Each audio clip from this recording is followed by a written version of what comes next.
हे हमारे अद्वैत पिता परमेश्वर, हे हमारे उद्धारकर्ता प्रभु यीशु मसीह और हे शांतिदायक पवित्र आत्मा, आज की आराधना में हम आपका स्वागत करते हैं और आपकी उपस्थिति के लिए हम आपको हृदय की गहराइयों से धन्यवाद देते हैं। भजनकार लिखते हैं, यह की स्तुति करो, यहोवा का धन्यवाद करो, क्योंकि वह भला है और उसकी करुणा सदा की है। प्रिय भाइयों और बहनों, आज हम सब मिलकर धन्यवादी का पर्व मना रहे हैं ताकि परमेश्वर पिता को उनकी भलाइयों के लिए हम धन्यवाद दे सकें। राजा दाऊद ने भी लिखा भजन संहिता 103 में, हे मेरे मन यहोवा को धन्य कह और जो कुछ मुझ में है वह उसके पवित्र नाम को धन्य कहे। हे मेरे मन यहोवा को धन्य कह और उसके किसी उपकार को नहीं भूलना। तो आज हम सबको अवसर है कि अपने परमेश्वर पिता को धन्यवाद दें, उनकी स्तुति करें, उनकी महिमा के साथ, भजन के इन शब्दों के साथ उसके फाटकों में प्रवेश करूंगा। धन्यवाद के साथ उसके आंगनों में स्तुति करूंगा।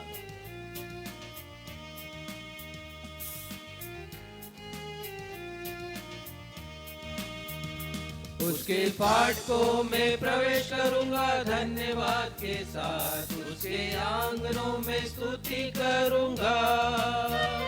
मैं कहूंगा ये दिन यहोवा ने बनाया, मैं खुश हुआ कि आनंदित किया। आनंदित किया मुझे आनंदित किया, मैं खुश हुआ कि आनंदित किया। आनंदित किया मुझे आनंदित किया, मैं खुश हुआ कि आनंदित किया। फिर से गाएंगे, उसके फाटकों में प्रवेश करूंगा धन्यवाद के साथ, उसके आंगनों में स्तुति करूंगा। मैं कहूंगा यह दिन यहोवा ने बनाया, मैं खुश हुआ कि आनंदित किया। आनंदित किया मुझे आनंदित किया, मैं खुश हुआ कि आनंदित किया। आनंदित किया मुझे आनंदित किया, मैं खुश हुआ कि आनंदित किया। I will enter his gates with thanksgiving in my heart, I will enter his courts with praise. I will say this is the day that the Lord has made, I will rejoice for he has made me glad. He has made me glad, he has made me glad, I will rejoice for he has made me glad. He has made me glad, he has made me glad, I will rejoice for he has made me glad. I will rejoice for he has made me glad. I will rejoice for he has made me glad.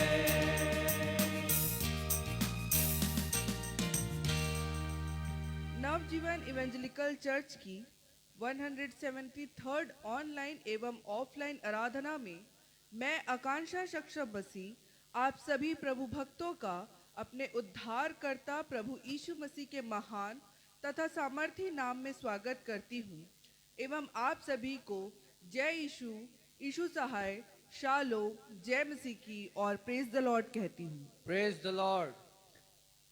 प्रिय भाइयों एवं बहनों, आज हम प्रभु यीशु के इस पृथ्वी पर पुनः आगमन की स्मृति में तीसरा रविवार मनाने जा रहे हैं।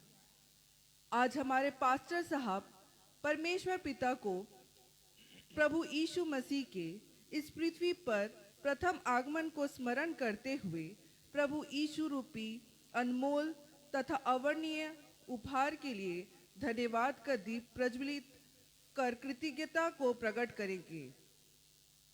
आज हम सब प्रभु यीशु मसीह रूपी अनुपम भेंट के लिए परमेश्वर पिता को धन्यवाद देने के साथ साथ परमेश्वर पिता को आत्मिक एवं भौतिक आशीषों को देने के लिए धन्यवादी पर्व भी मनाएंगे।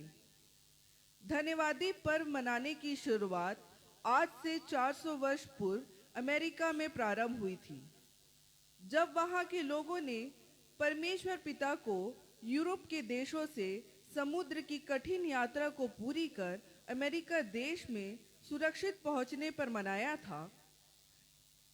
यह सत्य है कि मसीहियों की आराधना धन्यवाद के बिना अधूरी है। परमेश्वर पिता को धन्यवाद देना या धन्यवादी हृदय प्रकट करना हमारी बाइबल और आराधना का अभिन्न हिस्सा है। आज हमारे पास्टर साहब आपको अपने संदेश के द्वारा बतलाएंगे कि धन्यवाद देना सामर्थ्य का प्रकटीकरण है। अतः आप संदेश को अवश्य सुनिएगा। आइए इस समय हम धन्यवाद का गीत गाएं। गीत के शब्द है, परम पिता की हम स्तुति गाएं, वही है जो बचाता हमें।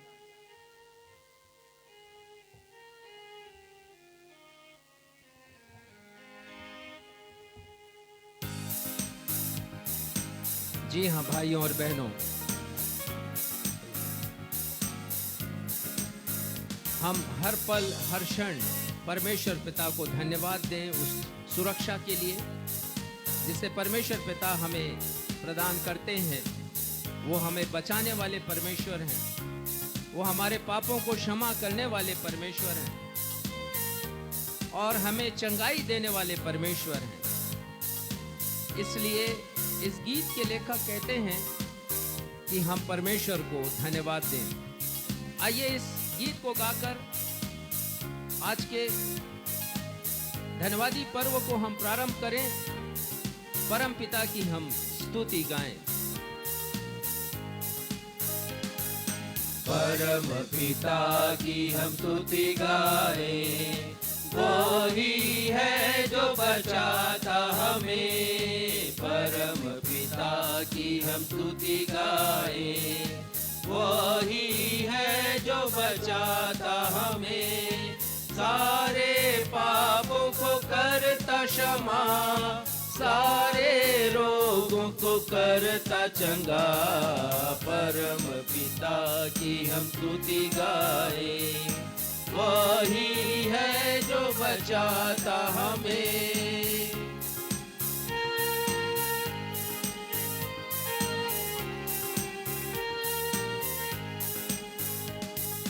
धन्यवाद दे उसके आसनों में, आनंद से आए उसके चरणों में। धन्यवाद दे उसके आसनों में, आनंद से आए उसके चरणों में। संगीत गाकर खुशी से मुक्ति की चट्टान को जय ललकारे। परम पिता की हम स्तुति गाएं, वही है जो बचाता हमें।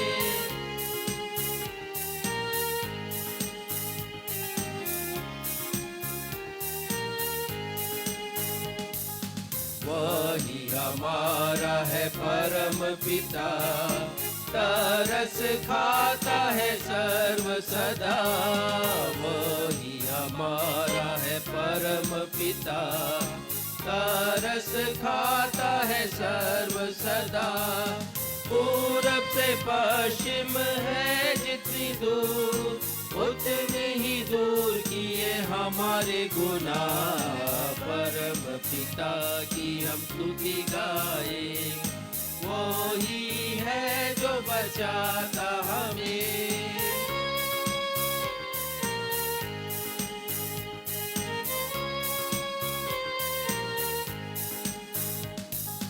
माँ की तरह उसने दी तसल्ली, दुनिया के खतरों में छोड़ा नहीं। माँ की तरह उसने दी तसल्ली, दुनिया के खतरों में छोड़ा नहीं।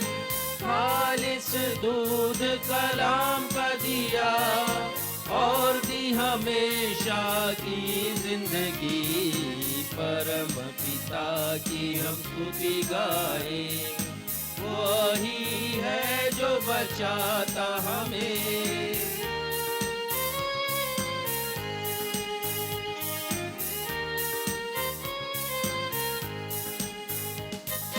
चरवाहे की मानिंद ढूंढा उसने, पापों की कीट से निकाला हमें। चरवाहे की मानिंद ढूंढा उसने, पापों की कीट से निकाला हमें। हमको बचाने को जान अपनी दी, ताकि हाथ में हम उसके रहे। परम पिता की हम स्तुति गाए। वही है जो बचाता हमें।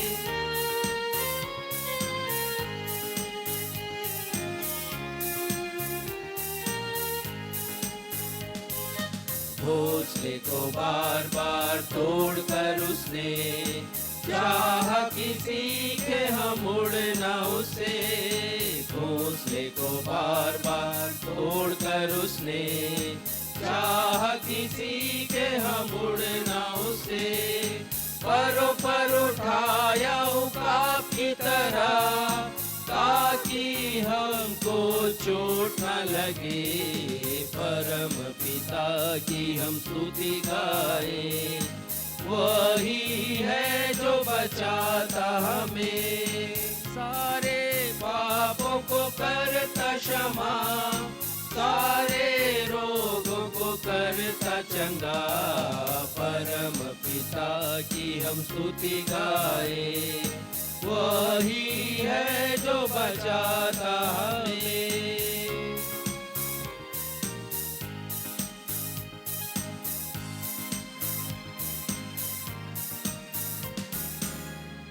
हम इसी स्थिति में रहते हुए भजन निकाल लेंगे उत्तरवादी पाठ के लिए।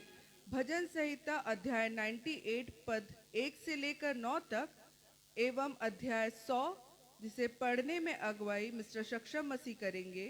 भजन संहिता अध्याय 98 पद 1 से लेकर 9 एवं अध्याय 100। आइए हम सब मिलकर धर्मशास्त्र से निकाल लेंगे भजन संहिता उसका अध्याय 98 और उसके पश्चात अध्याय 100।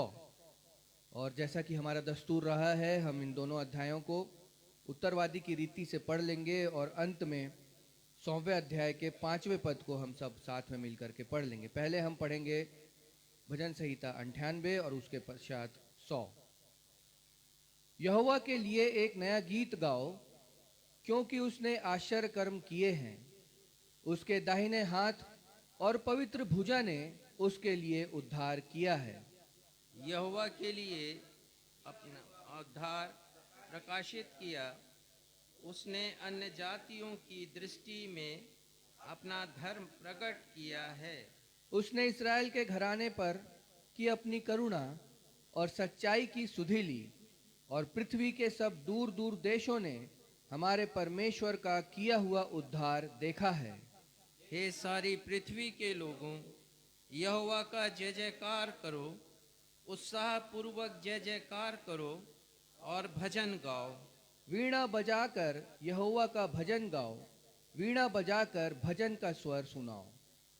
तुरहिया और नरसंगे फूंक फूंक कर यहोवा राजा का जय जयकार करो। समुद्र और उसमें की सब वस्तुएं गरज उठें, जगत और उसके निवासी महाशब्द करें। नदियां तालियां बजाएं, पहाड़ मिलकर जय जयकार करें। यह यहोवा के सामने हो, क्योंकि वह पृथ्वी का न्याय करने को आने वाला है। वह धर्म से जगत का और सच्चाई से देश देश के लोगों का न्याय करेगा। हे सारी पृथ्वी के लोगों, यहोवा का जय जयकार करो। आनंद से यहोवा की आराधना करो, जय जयकार के साथ उसके सन्मुख आओ। निश्चय जानो कि यहोवा ही परमेश्वर है। उसी ने हमको बनाया और हम उसी के हैं। हम उसकी प्रजा और उसकी चराई की भेड़ें हैं।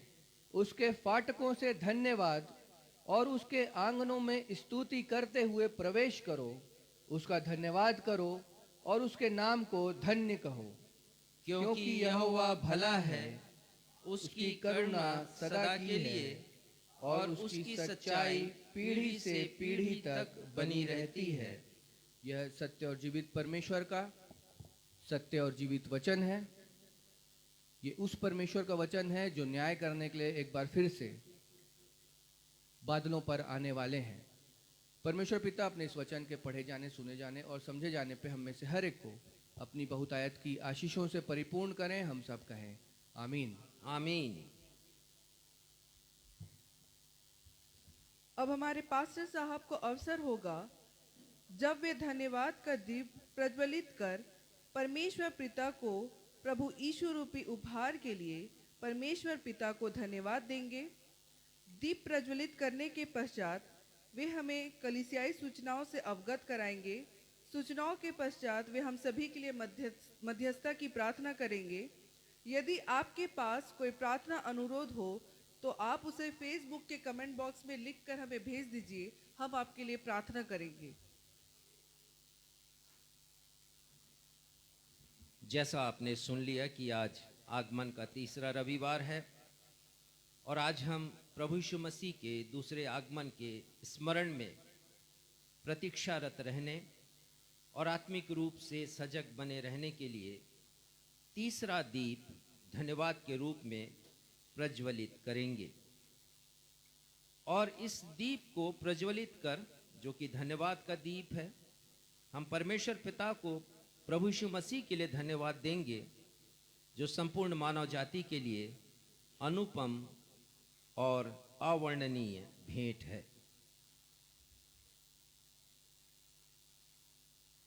प्रभु यीशु मसीह के आगमन पर पहला दीप जो हमने प्रज्वलित किया था वो हमारी आत्मिक तैयारी का दीप था और हमने सीखा था कि प्रभु यीशु मसीह का जब दूसरा आगमन होगा तो हमें आत्मिक रूप से सजग रहना है, सतर्क रहना है, प्रार्थना करते रहना है और प्रभु यीशु मसीह का स्वागत करना है।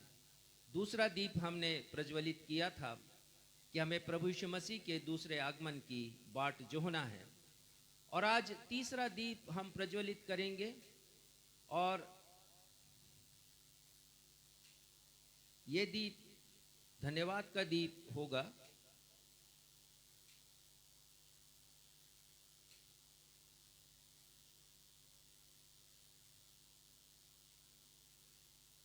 परमेश्वर पिता, परमेश्वर पवित्र आत्मा और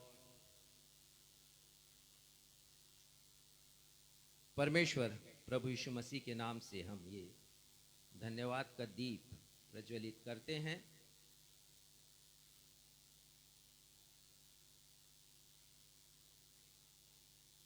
आप सब मिलकर कहें जय मसीह की। जय मसीह की।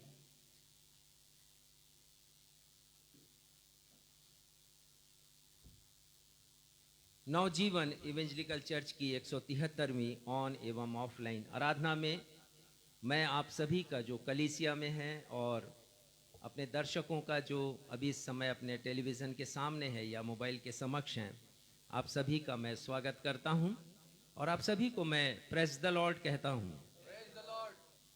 सूचना इस प्रकार से हैं। आज आगमन का तीसरा रविवार है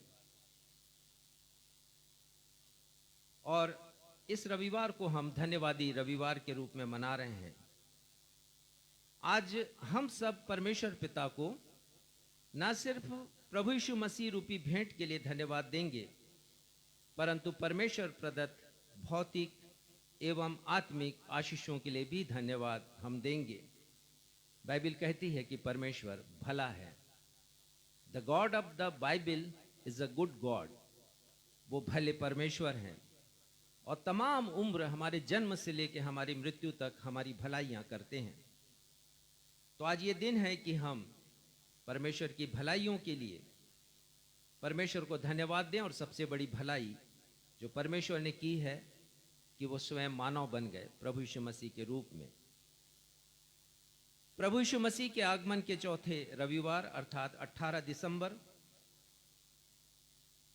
इस दिन हम चौथा दीप प्रज्वलित करेंगे और ये दीप होगा ज्योति का दीप, क्योंकि हम सीखते हैं प्रभु यीशु मसीह ज्योति हैं और वो ज्योति बनकर आए हैं और उन्होंने कहा है कि तुम जगत की ज्योति हो। और इसी दिन प्रभु के मेज की सहभागिता भी प्रदान की जाएगी। आप सभी से निवेदन है कि यदि आप अपने निवास स्थान पर रहकर मेज की सहभागिता को प्राप्त करना चाहते हैं तो आवश्यक तैयारी पहले से कर लें।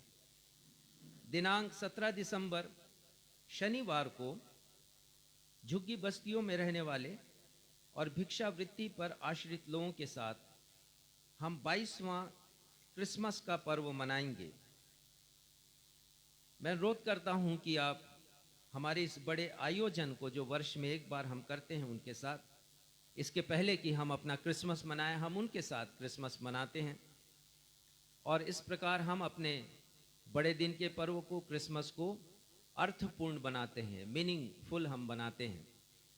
तो आप इसे स्मरण कीजिए।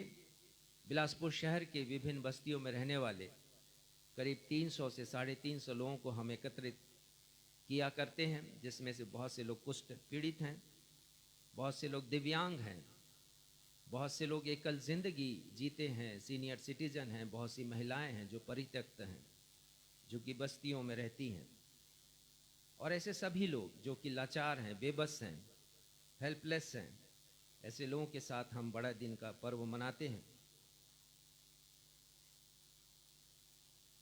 आप लोगों से अनुरोध है कि आप इसे अपने प्रार्थना में स्मरण रखें। उस दिन हम करीब 300 से 350 लोगों को भोजन खिलाएंगे और उत्तम भोजन हम देंगे, स्वादिष्ट भोजन हम प्रदान करेंगे उनकी रुचि के अनुसार। और करीब 150 अत्यंत विपन्न लोगों को, जो बिल्कुल गरीब हैं, जिसको कहते हैं कि फटे हाल हैं, हैंड टू माउथ हैं, ऐसे लोगों को हम बड़े दिन का तोहफा भी देंगे। हमने सीखा है कि लेने से देना धन्य है। आप सभी से अनुरोध है कि अपनी आर्थिक सहायता भी हमें प्रदान कीजिएगा ताकि इस बड़े कार्य को हम कर सकें। प्रार्थना अनुरोध इस प्रकार से है। हम प्रार्थना करते हैं श्रीमती श्वेता पाल सिंह, जो प्रयागराज में रहती हैं, इलाहाबाद में, उनकी बेटी का एक्सीडेंट हुआ है। हम उनकी चंगाई के लिए परमेश्वर पिता से प्रार्थना करते हैं। हम प्रार्थना करते हैं श्रीमती मार्गरेट पॉल की बेटी जेनिफर के लिए और उनकी चंगाई के लिए। कुछ समय से वो बीमार हैं। परमेश्वर पिता से प्रार्थना करते हैं कि वे उन्हें चंगाई प्रदान करें। प्रार्थना करते हैं श्रीमती विनीता थॉमस के लिए, जो हमारे भाई राजकमल की पत्नी है।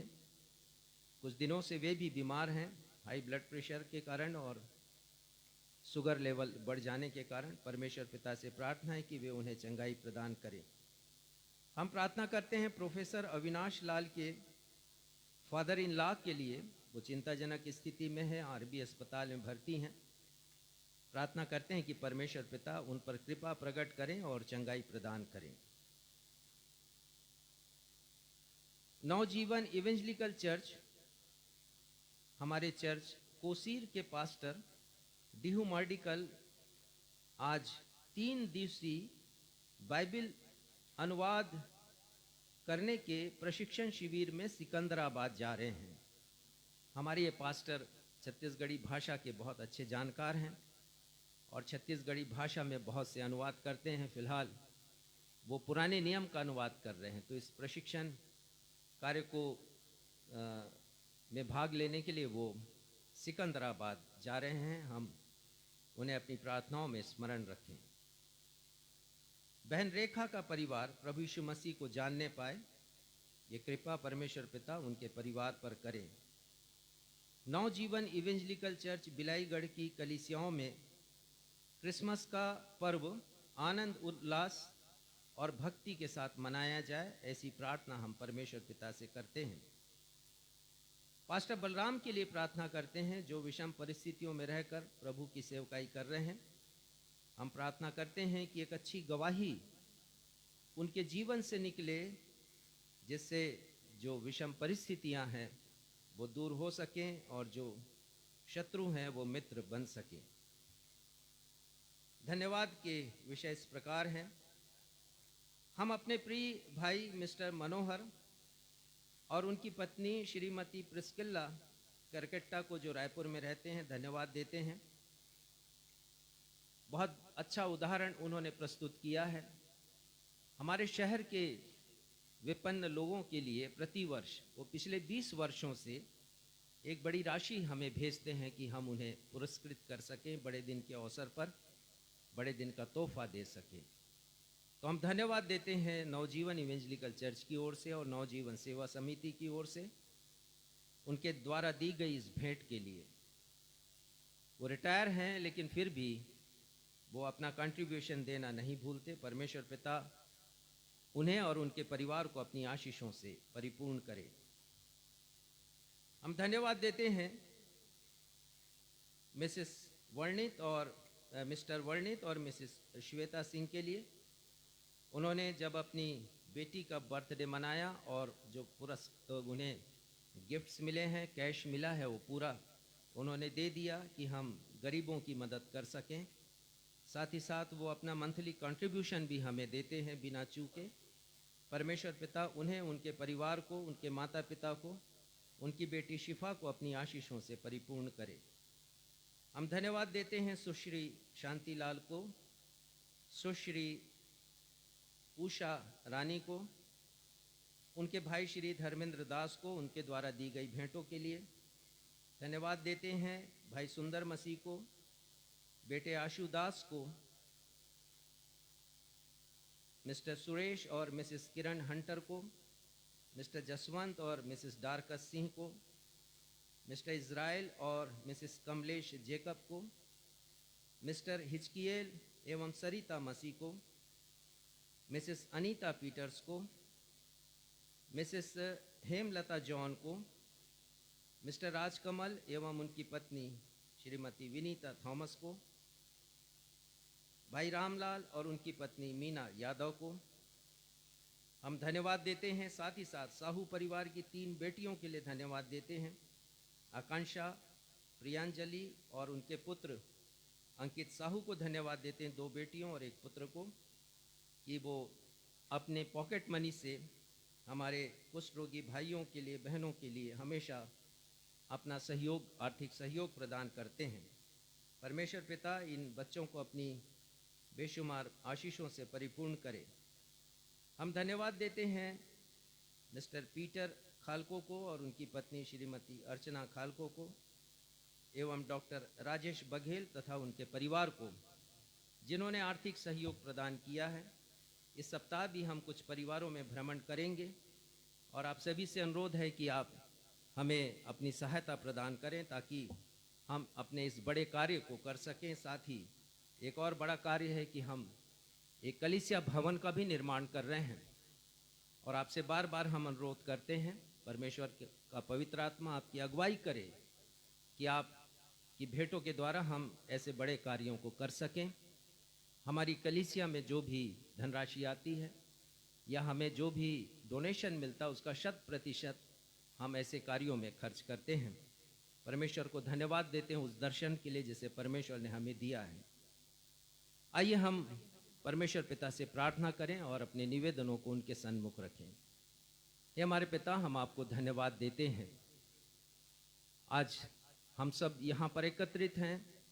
हमारे बहुत से भाई बहन अपने अपने निवास स्थान में हैं, अपने टेलीविज़न के सामने और अपने मोबाइल के समक्ष, और हम सब मिलकर एक स्वर से, एक मन और एक चित्त होकर प्रभु यीशु मसीह के लिए धन्यवाद देते हैं धन्यवादी पर्व पर। इससे बढ़कर धन्यवाद का कोई और दूसरा विषय नहीं, क्योंकि वे हमारे लिए इस दुनिया में आए। जैसा गीत अभी हमने गाया, हमको बचाने के लिए वो इस दुनिया में आ गए और हमें बचाया मृत्यु से, खुद मरकर उन्होंने। और इतना बड़ा उपकार और हम पर क्या हो सकता था जिसे आपने हम पर किया है। तो हम धन्यवाद देते हैं प्रभु यीशु मसीह के लिए। पिता, इन सारे निवेदनों को धन्यवाद के साथ हम आपके सिंहासन के सन्मुख रखते हैं, विनती करते हैं कि खुशबूदायक सुगंध के रूप में आपको ग्रहण योग्य हो। और जितने भी प्रार्थना निवेदन हमने पढ़े हैं आप तो जानते हैं परमेश्वर पिता हमारे लिखे जाने से पहले ही आप उन्हें कबूल करें, ग्रहण करें और हर एक को उनकी आवश्यकता के अनुसार चंगाई दें, हर एक की आवश्यकताओं को पूरा करें, विशेषकर जो आत्मिक आवश्यकताएं हैं उन्हें, और हम सबको सजग सतर्क रखें और ऐसा मन दे कि हम प्रभु यीशु मसीह की प्रतीक्षा करने वाले हों, क्योंकि वे फिर से हमें लेने के लिए आने वाले हैं। पिता, धन्यवाद देते हैं अपने प्रत्येक सहयोगियों के लिए जिनका सहयोग हमें प्राप्त होता रहा है, प्रार्थना के रूप में और आर्थिक रूप में। आप सबको अपनी आशीषों से, बेशुमार आशीषों से परिपूर्ण करें। आगे की आराधना में आप हमारे साथ हों। हम अपनी इस प्रार्थना को आपके बेटे, हमारे मुक्तिदाता प्रभु यीशु मसीह के अतुलनीय नाम में मांग लेते हैं, जिन्होंने यह प्रार्थना करना हमें सिखाया। हे हमारे पिता, आप जो स्वर्ग में हैं, आपका नाम पवित्र माना जाए, आपका राज्य आए, आपकी इच्छा जैसे स्वर्ग में पूरी होती है वैसे ही इस पृथ्वी पर भी पूरी हो। हमारे दिन भर की रोटी आज हमें दीजिए, और जिस प्रकार हमने अपने अपराधियों को क्षमा किया है उसी प्रकार आप हमारे अपराधों को क्षमा कीजिए। हमें परीक्षा में नहीं डालिए बल्कि बुराई से बचाइए, क्योंकि राज्य, पराक्रम और महिमा सदा आपके हैं। आमीन।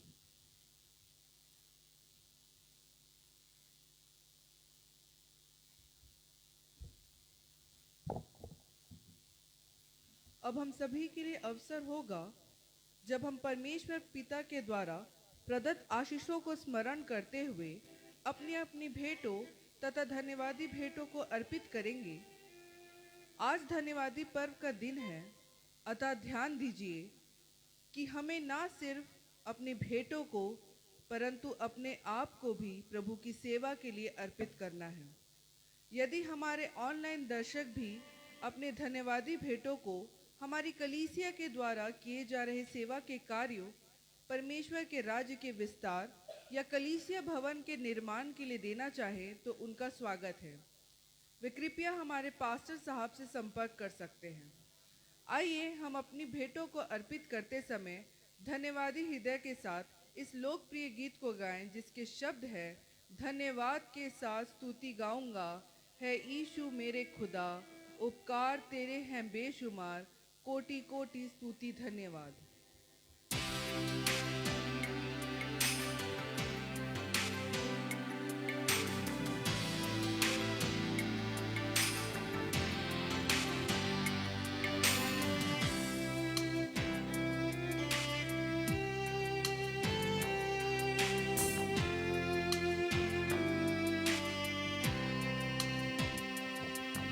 धन्यवाद के साथ स्तुति गाऊंगा, हे यीशु मेरे खुदा,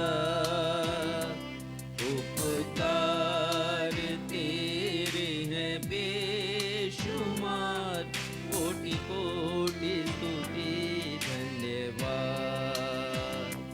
धन्यवाद के साथ स्तुति गाऊंगा,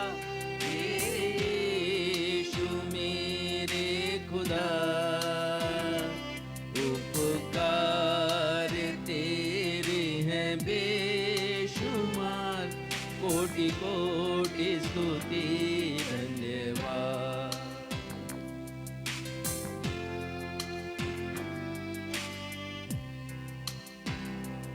योग्यता से बढ़ के दिया है अपनी दया से तूने मुझे, योग्यता से बढ़ के दिया है अपनी दया से तूने मुझे, मांगने से ज्यादा मिला मुझे, आभारी हूँ प्रभु मैं। मांगने से ज्यादा मिला मुझे, आभारी हूँ प्रभु मैं। धन्यवाद के साथ स्तुति गाऊंगा, हे खुदा, उपकार तेरे हैं बेशुमार, कोटि कोटि स्तुति धन्यवाद।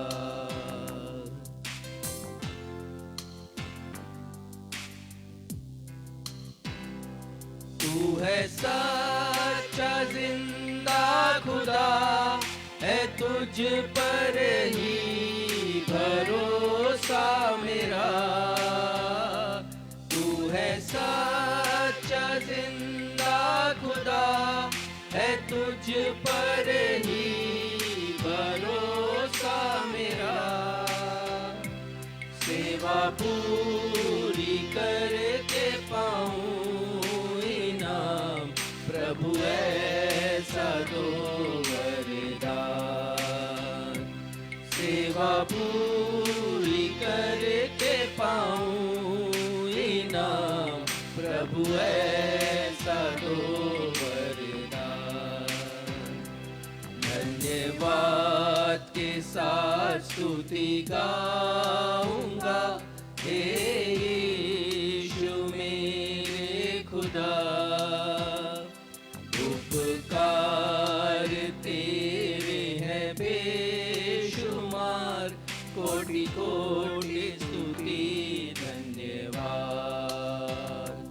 कोटि कोटि स्तुति धन्यवाद। कोटि कोटि स्तुति धन्यवाद। भेंटों के लिए धन्यवाद की प्रार्थना भाई क्षितिज मसीह करेंगे।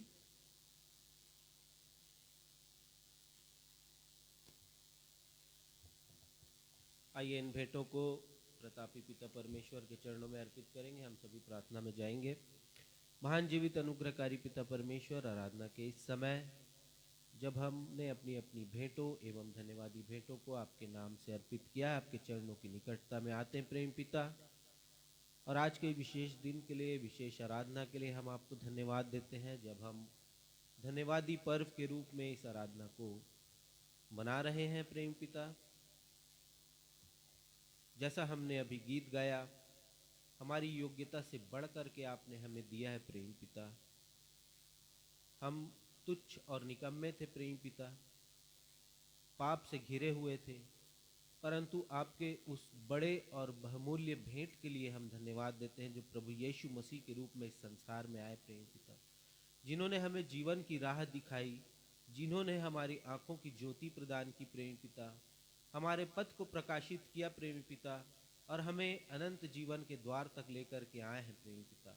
हम उनकी क्रूस की मृत्यु को स्मरण करते हुए धन्यवाद देते प्रेमी पिता, क्योंकि उनके रक्त के द्वारा ही हमारा उद्धार मुमकिन हुआ है।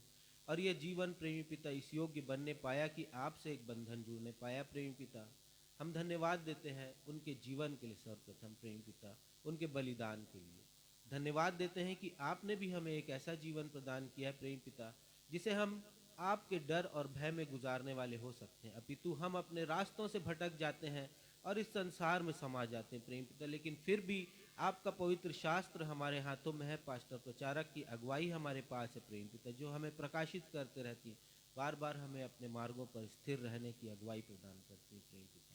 हम प्रार्थना और विनती करते हैं प्रेम पिता, हम आपको कुछ भी नहीं दे सकते, परंतु जैसे दिन हम देख रहे हैं इस संसार में रहते हुए प्रेम पिता, जैसी आपदाओं को हम देख रहे हैं, होने दीजिए प्रेम पिता कि हम अपने हृदय की भेंट आपको चढ़ाने वाले हो सके, हम अपने कर्मों की भेंट आपको चढ़ाने वाले हो सके, हम अपने विचारों की भेंट आपको चढ़ाने वाले हो सके प्रेम पिता, ताकि जब आप आसमान पर आए प्रेम पिता तो हम इस योग्य हो सकें कि आपके साथ उठा लिए जाने वाले हो सके। हमारा धन, वैभव, गौरव, नाम, प्रतिष्ठा सब यहीं छोड़ दिया जाएगा प्रेम पिता, हमारे साथ कुछ नहीं जाएगा। वचन कहता है कि जिन कामों को हम अपने धर्म के काम समझते हैं, जिन कामों की बड़ाई हम संसार में करते हैं, वो चिंदी चिथड़ों के समान है प्रेमी पिता। होने दीजिए प्रेमी पिता कि हमारा मन इस लायक बनने वाला हो सके, हमारा हृदय इस लायक बनने वाला हो सके कि वो आपको ग्रहण योग्य हो, और वही धन्यवाद की सच्ची भेंट होगी प्रेमी पिता। हम प्रार्थना और विनती करते हैं प्रेमी पिता, हम जानते हैं कि आप इन रुपयों पैसों से प्रसन्न नहीं होते, क्योंकि ये तो आप ही का दिया हुआ है प्रेम पिता, इसमें से हम आपको क्या दे सकते हैं, परंतु हम अपना जीवन आपको देने पाएँ, सन 2022 का क्रिसमस जब हम प्रवेश कर रहे हैं, उस जन्मोत्सव को मनाने के लिए प्रेमी पिता हम अपने डील डॉल में, अपने दिखावे में, अपने पहनावे में ना रहें प्रेमी पिता, वरन अपने विचारों का शुद्धिकरण करें, अपने मनों की सफाई करें, ताकि यीशु का जो सच्चा जन्म है वो हमारे हृदय में होने वाला हो सके प्रेम पिता। प्रार्थना और विनती मांगते हैं प्रेम पिता, जिन लोगों ने अपनी आशीषों को स्मरण करते हुए आपको धन्यवाद भेंट दी है प्रेम पिता, वे आपके द्वारा आशीषित और अनुग्रहित होने वाले हो सके। जिन्होंने अपनी कमी घटी में से भी आपको कुछ न कुछ दिया है प्रेम पिता, उनके जीवन की समस्याओं, आपदाओं, परेशानियों को आप जानते हैं प्रेम पिता, होने दीजिए कि आपकी पवित्र अगुवाई के द्वारा उनकी समस्याओं का समाधान भी होने वाला हो सके। इन भेंटों को छूइए, आशीषित और अनुग्रहित कीजिए प्रेम पिता। हम जानते हैं कि हमारे सामने बड़े बड़े काम हैं, आपके वचन के सुसमाचार के प्रचार को लेकर के, कलीसिया भवन के निर्माण को लेकर के, सेवा समिति के द्वारा मनाए जाने वाले क्रिसमस उत्सव के लिए प्रेमी पिता, इन भेंटों को छूइए और होने दीजिए प्रेम पिता की सारे काम इन भेंटों के द्वारा होने वाले हो सके और उसके द्वारा आपके पवित्र नाम को एक बड़ी महिमा मिलने वाली हो सके प्रेम पिता। हर एक बातों में अपने आप को आपके चरणों में सौंपते हैं, आगे की आराधना में आपकी अगुवाई मांगते हुए इस विनती को अपने उद्धारकर्ता प्रभु यीशु के मधुर मीठे नाम से मांग लेते हैं, आमीन।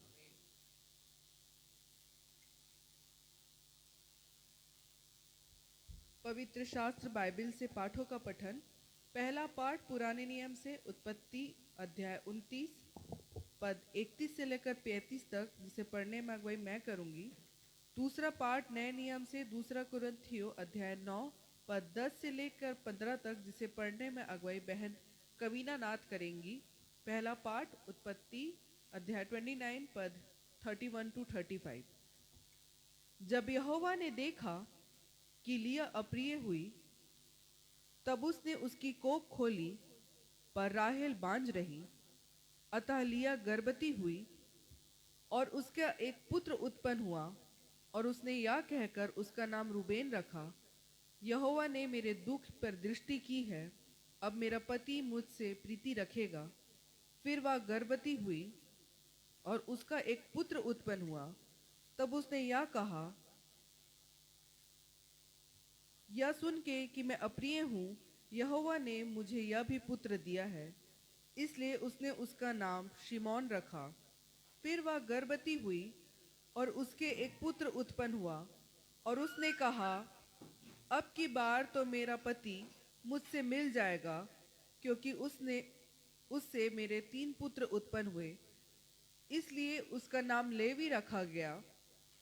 और फिर वह गर्भवती हुई और उसके एक और पुत्र उत्पन्न हुआ, और उसने कहा, अब की बार तो मैं यहोवा को धन्यवाद करूंगी। इसलिए उसका नाम यहूदा रखा। तब उसकी कोख बंद कर दी गई। परमेश्वर पढ़े हुए वचन पर आशीष दे, हम सब कहें आमीन।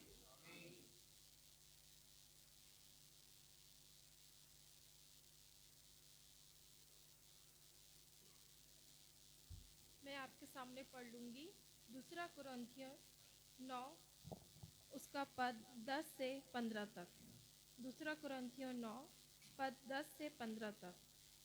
अतः जो बोने वालों की बीज और भोजन के लिए रोटी देता है, वह तुम्हें बीज देगा और उसे फलवंत करेगा और तुम्हारे धर्म के फलों को बढ़ाएगा। तुम हर बात में सब प्रकार की उदारता के लिए जो हमारे द्वारा परमेश्वर का धन्यवाद करवाती है, धन्यवाद किए जाओ, क्योंकि उस सेवा के पूरा करने से न केवल पवित्र लोगों की आवश्यकता पूरी होती है, परंतु लोगों की ओर से परमेश्वर का भी बहुत धन्यवाद होता है, क्योंकि इस सेवा को प्रमाण स्वीकार कर वे परमेश्वर की महिमा प्रकट करते हैं कि तुम मसीह के सुसमाचार को मानकर उसके अधीन रहते हो और सबकी सहायता करने में उदारता प्रकट करते रहते हो, और वे तुम्हारे लिए प्रार्थना करते हैं, और इसलिए कि तुम पर परमेश्वर की बड़ी ही अनुग्रह है, तुम्हारी लालसा करते रहते हैं। परमेश्वर का और उसके दान के लिए जो वर्णन से बाहर है, धन्यवाद हो। परमेश्वर इस वचन के पढ़े और सुने जाने पर आशीष दे, आमीन। सुसमाचार पाठ के लिए हम निकाल लेंगे यूहन्ना रचित सुसमाचार अध्याय 6 पद 5 से लेकर 14 तक, जिसे पढ़ने में अगुवाई रेवरेंड राजेश मसीह करेंगे। यूहन्ना रचित सुसमाचार अध्याय 6 पद 5 से लेकर 14 तक।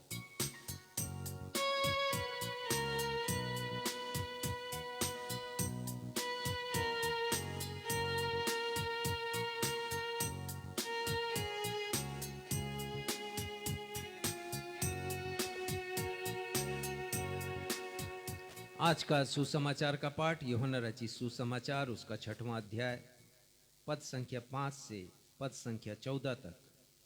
और यहाँ इस प्रकार लिखा है, जब यीशु ने अपनी आंखें उठाकर एक बड़ी भीड़ को अपने पास आते देखा तो फिलिप्पुस से कहा, हम इनके भोजन के लिए कहाँ से रोटी मोल लाएं। उसने यह बात उसे परखने के लिए कही, क्योंकि वह आप जानता था कि वह क्या करेगा। फिलिप्पुस ने उसको उत्तर दिया, 200 दिनार। उसको उत्तर दिया, 200 दिनार की रोटी भी उनके लिए थोड़ी थोड़ी मिल जाए। फिर से पढ़ूंगा। फिलिप्पुस ने उसको उत्तर दिया, 200 दिनार की रोटी भी उनके लिए पूरी ना होंगी कि उनमें से हर एक को थोड़ी थोड़ी मिल जाए। उसके चेलों में से शमौन पतरस के भाई अंद्रियास ने उससे कहा, यहाँ एक लड़का है जिसके पास जौ की 5 रोटी और 2 मछलियां हैं, परंतु इतने लोगों के लिए वे क्या हैं? यीशु ने कहा, लोगों को बैठा दो। उस जगह बहुत घास थी। तब लोग, जिनमें पुरुषों की संख्या लगभग 5000 की थी, बैठ गए। तब यीशु ने रोटियां ली और धन्यवाद करके बैठने वालों को बांट दी, और वैसे ही मछलियों में से जितनी वे चाहते थे बांट दिया। जब वे खाकर तृप्त हो गए तो उसने अपने चेलों से कहा, बचे हुए टुकड़े बटोर लो कि कुछ फेंका ना जाए। अतः उन्होंने बटोरा और जौ की 5 रोटियों के टुकड़ों से जो खाने वालों से बच रहे थे 12 टोकरियां भरी। तब जो आश्चर्यकर्म करने वाले आश्चर्यकर्म उसने कर दिखाया, उसे वे लोग देखकर कहने लगे, वह भविष्यद्वक्ता जो जगत में आने वाला था निश्चय यही है। यह प्रभु यीशु ख्रिस्ट का सुसमाचार है। हे प्रभु यीशु ख्रिस्ट, आपके नाम की महिमा हो, हम सब कहें आमीन। आमीन।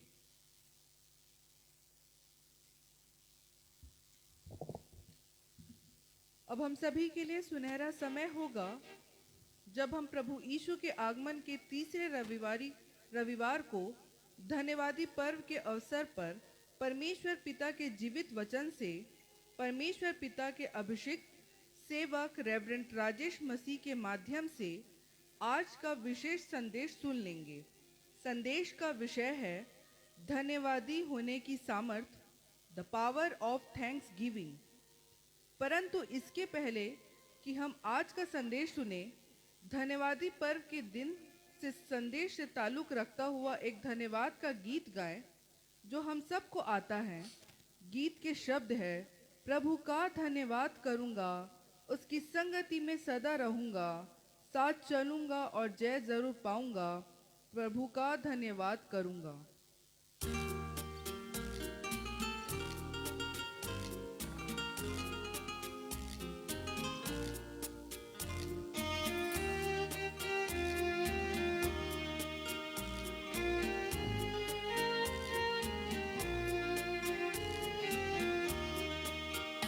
प्रभु का धन्यवाद करूंगा, उसकी संगति में सदा रहूंगा, साथ चलूंगा मैं जय जरूर पाऊंगा, साथ चलूंगा मैं जय जरूर पाऊंगा, प्रभु का धन्यवाद करूंगा।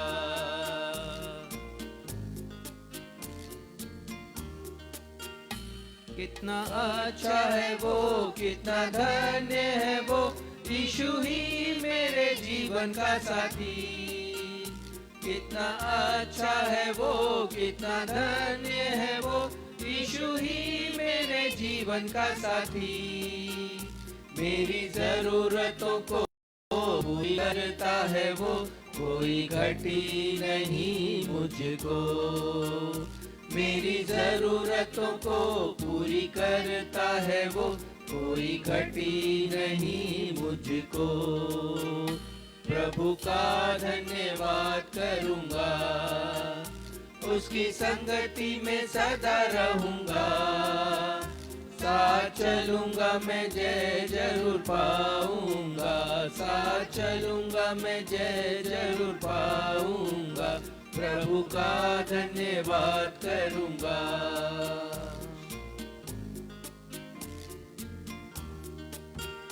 ना देगी मुझे दुनिया कभी भी कोई सुख और शांति आराम। ना देगी मुझे दुनिया कभी भी कोई सुख और शांति आराम। मेरे यीशु के साथ धन्य संगति में सदा मिलती खुशी मुझको। मेरे यीशु के साथ धन्य संगति में सदा मिलती खुशी मुझको।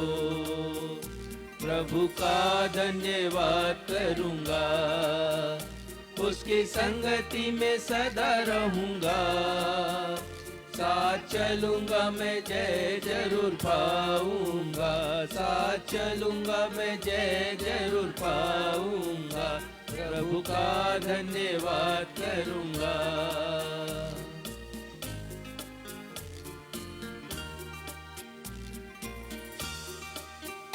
मेरी जिंदगी की हर परेशानी में खुल जाता है आशा का द्वार। मेरी जिंदगी की हर परेशानी में खुल जाता है आशा का द्वार। कभी ना डरूंगा, कभी ना हटूंगा, चाहे जान भी देना पड़े।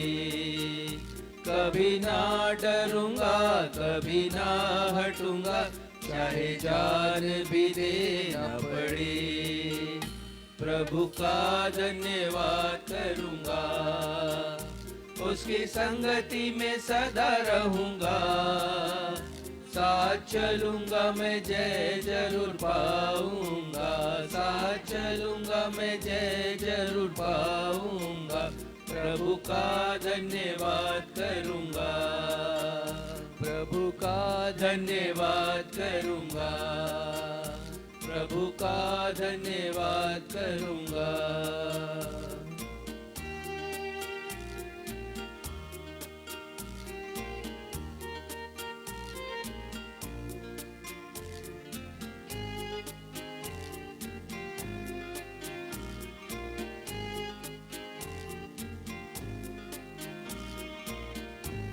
आज धन्यवादी पर्व है।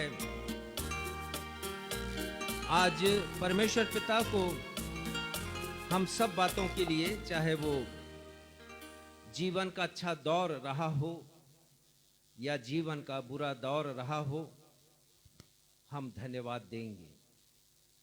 और यही मसीही जीवन की खूबसूरती है कि हम परमेश्वर पिता को ना सिर्फ अपने जीवन के सुनहरे समय के लिए धन्यवाद देते हैं, गोल्डन टाइम्स के लिए, परंतु परमेश्वर पिता को उन बुरे क्षणों के लिए भी धन्यवाद देते हैं। अय्यूब हमारे सामने एक बहुत बड़े उदाहरण है धन्यवाद देने के मामले में, परमेश्वर को धन्य कहने के मामले में।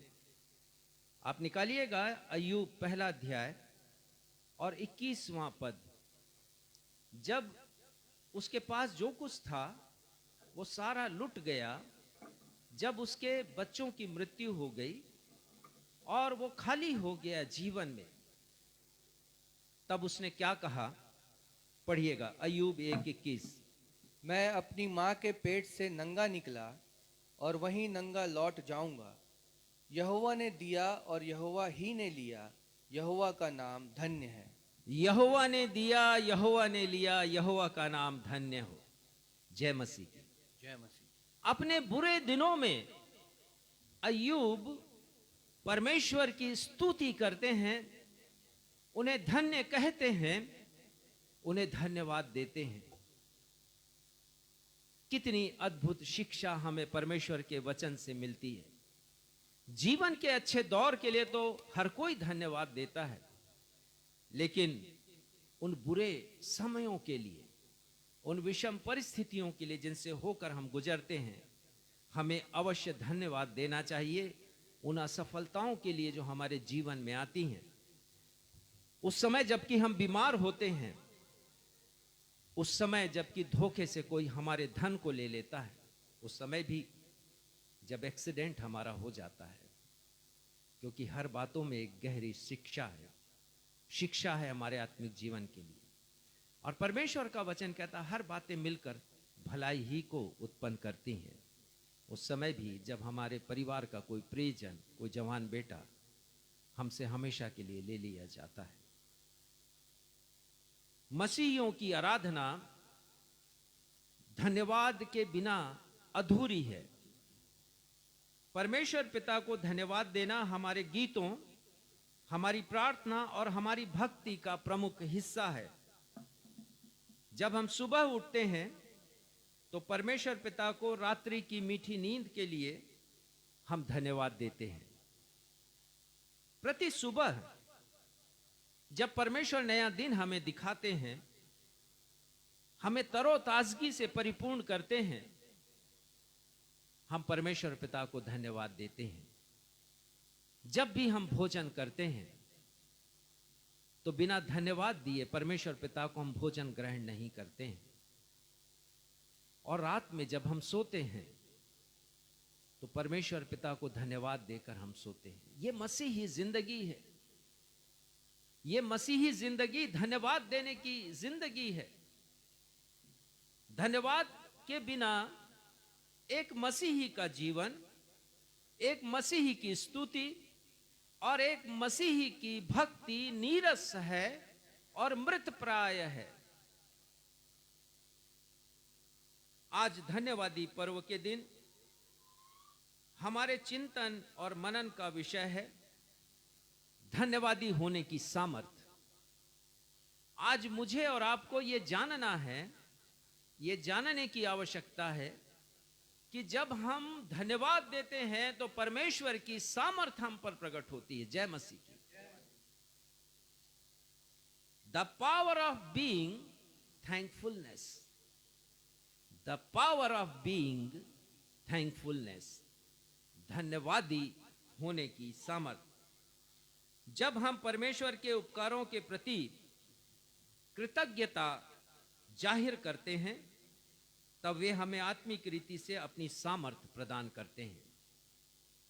कुछ उदाहरणों के द्वारा मैं इसे समझाऊंगा परमेश्वर के वचन से कि कैसे परमेश्वर पिता ने अपने कुछ लोगों को तब सामर्थ्य से परिपूर्ण किया जब उन्होंने परमेश्वर पिता को धन्यवाद दिया।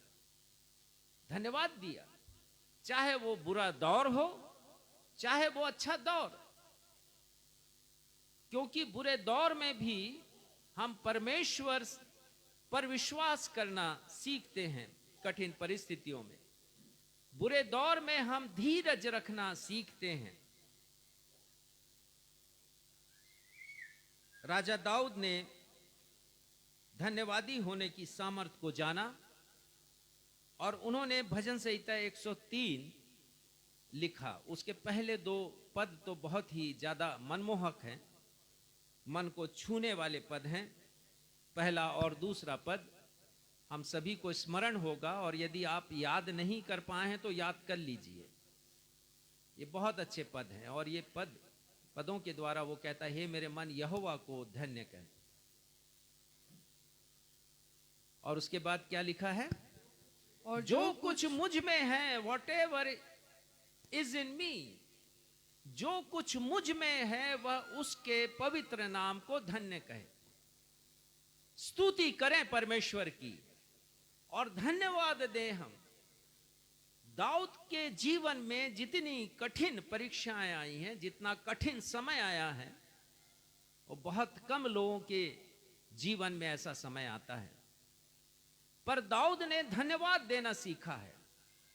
और आगे वो लिखते हैं दूसरे पद में, हे मेरे मन, यहोवा को धन्य कह और उसके किसी उपकार को न भूलना। याद रखें, जब कठिन समय आए, मुश्किल समय आए, तो उस समय को भूलिए, उस अच्छे दिनों को याद कीजिए जिन दिनों में परमेश्वर ने आपको आशीषों से परिपूर्ण किया है। वो कहते हैं उसके किसी उपकार को नहीं भूलना। कुछ पद हम देखेंगे। भजन संहिता 9 उसका पहला पद पढ़िए। और हम ये देख रहे हैं कि राजा दाऊद ने अपने भजनों में धन्यवाद को कितना महत्वपूर्ण स्थान दिया, क्योंकि उन्होंने धन्यवाद की सामर्थ्य को जाना था। 9वां अध्याय पहला पद, हे यहोवा परमेश्वर, मैं अपने पूर्ण मन से तेरा धन्यवाद करूंगा। आधे अधूरे मन से नहीं, पूरे मन से तेरा धन्यवाद करूंगा। शाऊल की सेना लगी है दाऊद के पीछे उसे मार डालने के लिए, और वो जंगल में छिपा छिपा भटक रहा है, और वो दाने दाने को मोहताज भी है, लेकिन वो कह रहा है कि परमेश्वर, मैं अपने पूरे मन से तुझे धन्यवाद दूंगा। कितना अच्छा चरित्र हमारे सामने परमेश्वर ने रखा है, और हमारी क्या कहानी है, हमारी क्या स्टोरी है। कितना धन्यवाद हम देते हैं। कठिन दौर में तो हम उंगली उठा देते हैं परमेश्वर की तरफ और कहते हैं कि परमेश्वर, ये तूने क्या किया। धन्यवाद देना सीखिए। अय्यूब से सीखा, दाऊद से सीखिए। और एक पद देखिए, भजन संहिता 18 उसका 49, साम 18 वर्स 49। इस कारण मैं जाति जाति के सामने तेरा धन्यवाद करूंगा। वो कहते हैं जाति जाति के सामने मैं तेरा धन्यवाद करूंगा। क्यों करूंगा, उसके पहले पढ़िए 47। धन्य है मेरा पलटा लेने वाला ईश्वर, जिसने देश देश के लोगों को मेरे वश में कर दिया है और मुझे मेरे शत्रुओं से छुड़ाया है। वो शत्रुओं से छुड़ाया गया है दाऊद। लोग पीछे पड़े थे, और वो कहता होगा मन में कि तुमको जितना मेरा विरोध करना है, जितना मेरे पीछे पड़ना, पड़ो, मेरा परमेश्वर मेरे साथ है। और वो कहता होगा, thank you Jesus, thank you Lord, thank you God, thank you जेहोवा। वो कहता होगा। 26 अध्याय का 7वां पद, जल्दी निकालिए, ताकि पढ़िए। तेरा धन्यवाद ऊंचे शब्द से वो करूं। कहता है कि तेरा धन्यवाद मैं ऊंचे शब्द से करूंगा। ऊंचे शब्द से लोग सुने मेरे धन्यवाद की बात को। लोग सुने कि कैसे परमेश्वर ने इसके ऊपर दया की है, इसके ऊपर कृपा की है। और आगे क्या लिखा है 8वां पद, हे यहोवा, मैं तेरे धर्म धाम में तेरी महिमा के निवास स्थान से प्रीति रखता हूँ। क्या ये नहीं लिखा है तेरे सब आश्चर्य कर्मों का वर्णन? 7 और तेरे सब आश्चर्य ठीक। कर्मों का वर्णन करूं। तेरे सब आश्चर्य, कुछ बाइबिल में आगे पीछे हो जाते हैं पद, मेरी बाइबिल में 8वां पद है। और वो कहता तेरे सब आश्चर्य कर्मों का वर्णन करूंगा। तो वो हमें रिमाइंड करा रहे हैं, स्मरण करा रहे हैं वो, कि जीवन में जब ऐसी परिस्थितियां आए तो परमेश्वर को इन परिस्थितियों के लिए हम धन्यवाद दें। ऊंचे शब्द से जाति जाति के लोगों के मध्य में हम धन्यवाद दें, प्रचार करें। राजा दाऊद ने 10 से अधिक बार, मैं गिन नहीं पाया, समय की कमी थी, गिन नहीं पाए, लेकिन 10 से अधिक बार, 20 बार, 30 बार उन्होंने भजनों में धन्यवाद शब्द का उल्लेख किया है। और भजन संहिता 119 में 164 आप पद निकालिए। भजन संहिता 119 उसका 164वां 164। और ये निश्चित नहीं है कि इस भजन को किसने लिखा। कुछ कहते हैं कि दाऊद ने लिखा, लेकिन दाऊद ने जितने भजन लिखे हैं उनका टाइटल लिखा है दाऊद के द्वारा लिखा गया। पर कुछ टीकाकार कहते हैं, परमेश्वर के वचन के टीकाकार, कि इस भजन को एजरा ने लिखा है बंधुआई से लौटने के बाद। खैर, किसी भी भजनकार ने लिखा, लेकिन जिसने भी लिखा है बहुत खूबसूरत लिखा है। पढ़िएगा पद 164। तेरे धर्ममय नियमों के कारण मैं प्रतिदिन 7 बार तेरी स्तुति करता हूँ। 7 बार तेरी स्तुति करता हूं। मैंने भी सीख लिया, सीखा मैंने कल रात को जब मैंने पढ़ा। वैसी प्लेनली पढ़ लेता था, पर मैंने सीखा कि कम से कम 7 बार हमें स्तुति करना है, धन्यवाद देना है परमेश्वर को। तो ये धन्यवाद की सामर्थ्य है जिसे दाऊद ने जाना, जिसे अय्यूब ने जाना है। और हम फिर से आ जाएं उत्पत्ति में और हम लिया के बारे में पढ़ते हैं। आज का पाठ पढ़ा गया उत्पत्ति उसका 29वां अध्याय। और लिया अपने पति की दृष्टि में अप्रिय थी, याकूब की दृष्टि में अप्रिय थी, वो पसंद नहीं करता था। और उसी की सगी बहन थी राहेल, उसके पुत्र उत्पन्न हो रहे थे, इसके पुत्र ही उत्पन्न नहीं हो रहे थे। तो परमेश्वर ने कृपा की और लिखा 31वें पद में, जब यहोवा ने देखा कि लिया अप्रिय हुई, तब उसने उसकी कोख खोली, पर राहेल बांझ रही। हाँ, तो लिया अप्रिय हुई है याकूब की दृष्टि में, और राहेल के लिए लिखा है कि वो बांझ रही है। और उसका एक पुत्र हुआ है, लिया का पुत्र हुआ है, उसने रूबेन नाम रखा है। दूसरा पुत्र हुआ है शिमोन नाम रखा है। तीसरा पुत्र हुआ है लेवी नाम रखा है। और चौथा पुत्र हुआ यहूदा, और यहूदा नाम रखा। और उस नाम का अर्थ होता है जिसका धन्यवाद किया गया है, जिसका धन्यवाद किया गया है। फुटनोट्स में देखिए, वहां लिखा है यहूदा के नाम का अर्थ, किसका धन्यवाद किया गया? प्रभु यीशु मसीह का धन्यवाद किया गया, क्योंकि प्रभु यीशु मसीह यहूदा के वंश से आए, दाऊद के वंश से आए हैं प्रभु यीशु मसीह, और उनका धन्यवाद किया गया ऐसे कठिन परिस्थितियों में जब वो अप्रिय थी। परमेश्वर ने उसके ऊपर कृपा की और उसने धन्यवाद दिया परमेश्वर को। चौथा बेटा हुआ यहूदा नाम। कितना अच्छा वचन परमेश्वर का, जो हमें सिखाता है कि इस धन्यवाद की एक ताकत है। जहां कुछ नहीं था वहां बहुत कुछ परमेश्वर ने दे दिया, और यह धन्यवाद की सामर्थ्य है। नए नियम में हम पढ़ते हैं जकरयाह के बारे में। लू का पहला अध्याय निकाल लीजिए, और वहां पर हम पढ़ते हैं विवरण 63 और 64 पद में, 63 और 64 वर्ष 63-64। और मैं आपको बताना चाहता हूं कि जकरयाह और उनकी पत्नी इलीशिबा, ये दोनों बहुत बूढ़े हो गए थे, और इलीशिबा भी बांझ थी। पुत्र चाहते थे, धर्मी लोग थे, लेकिन उनकी कोई संतान नहीं थी। लेकिन जकरयाह को स्वर्गदूत ने दर्शन दिया जब वो मंदिर में भक्ति का कार्य कर रहा था, और उसे दर्शन देकर के कहा कि एक पुत्र तुम्हारा होगा। और परमेश्वर ने पुत्र से आशीषित किया। लेकिन उस समय जकरयाह ने विश्वास नहीं किया, तो इसलिए उसकी जुबान बंद हो गई। और उसके बाद पुत्र हुआ और उसके नामकरण का समय आया। तो नामकरण के समय के अवसर पर कुछ दूसरा नाम रख रहे थे, लेकिन पत्नी ने कहा कि इसका नाम यूहन्ना होगा। अब इस बात को जकरयाह नहीं जानते थे, लेकिन जब जकरयाह से पूछा गया तब उसने स्लेट पट्टी पर लिखकर कहा यूहन्ना, लिख दिया यूहन्ना। तो यह प्रकट हो गया कि यह नाम परमेश्वर का दिया गया। अब पढ़िएगा आप लू का पहला 64वां, 63वां और 64वां पद। उसने लिखने की पट्टी मंगाकर लिख दिया, उसका नाम यूहन्ना है, और सबों को आश्चर्य हुआ। तब उसका मुंह और जीभ तुरंत खुल गया। कैसे खुला? पढ़िए। और वह बोलने और परमेश्वर को धन्यवाद करने लगा। परमेश्वर को धन्यवाद देने लगा, जुबान खुल गई उसकी।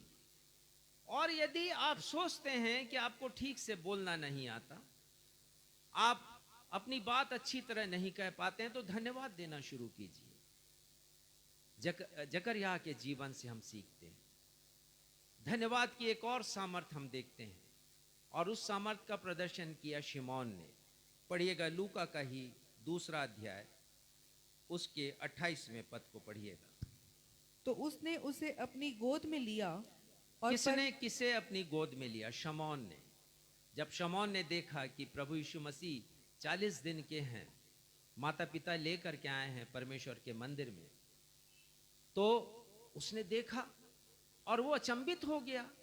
वो तो इस्राएल की शांति की बाट जोह रहा था, और जैसे ही देखा तो पवित्र आत्मा से भर गया और वो कहा कि ये तो शांति है जो इनकी गोद में है।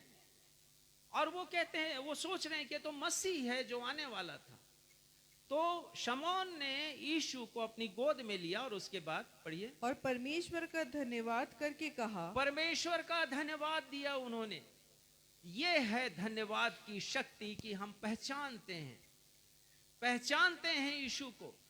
छोटा है यीशु, लेकिन वो पहचान गए कि ये तो परमेश्वर की कृपा हम मानव के ऊपर हुई है, कि उद्धार आ गया हमारे लिए मुक्ति आ गया है। और उसने परमेश्वर को धन्यवाद दिया। तो धन्यवाद की अपनी एक सामर्थ्य है और हमें उसे पहचानने की आवश्यकता है।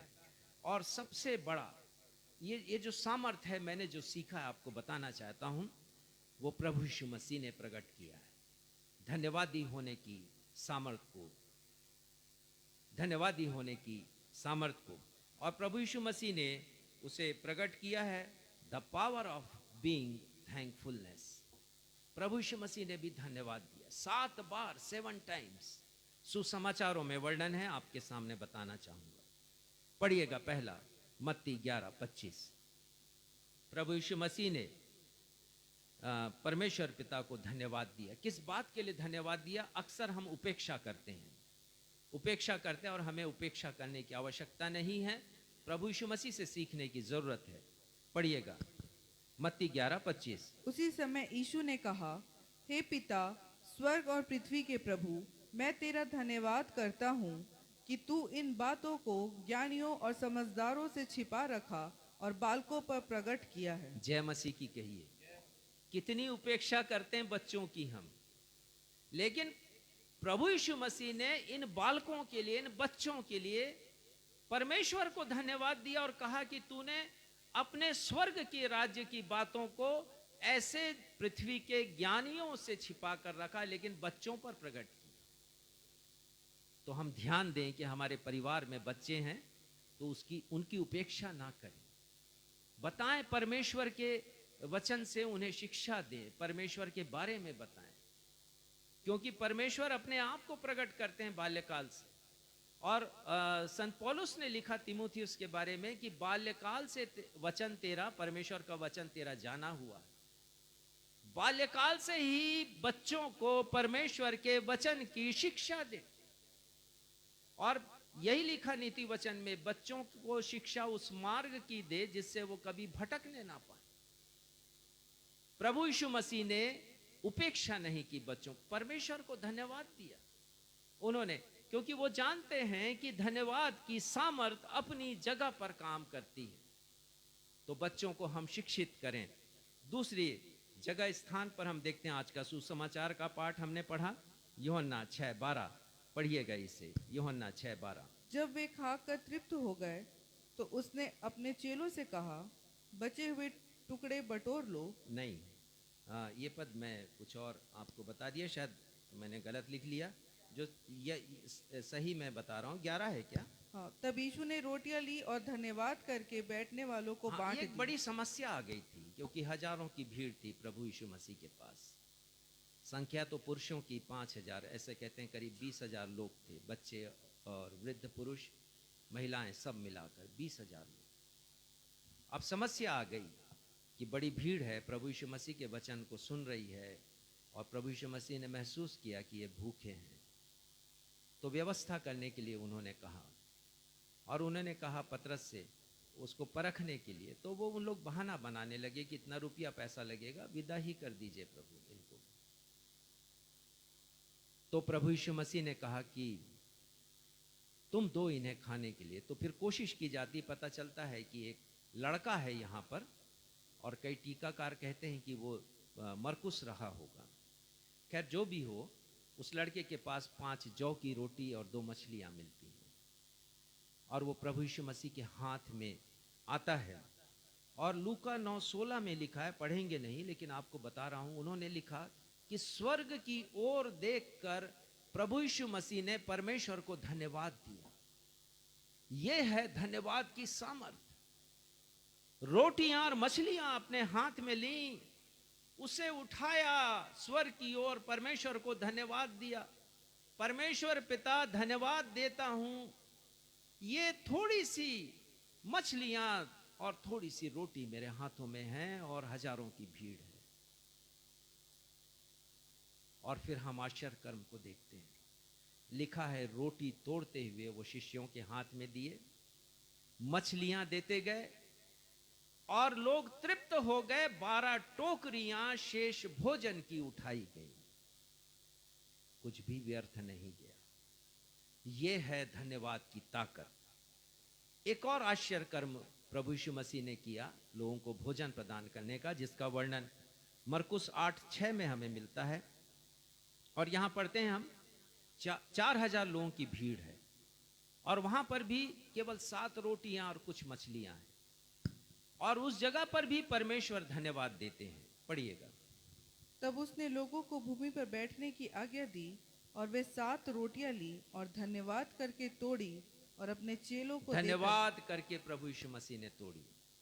प्रभु यीशु मसीह ने हमेशा धन्यवाद दिया है जब उनके हाथ में रोटी आई है।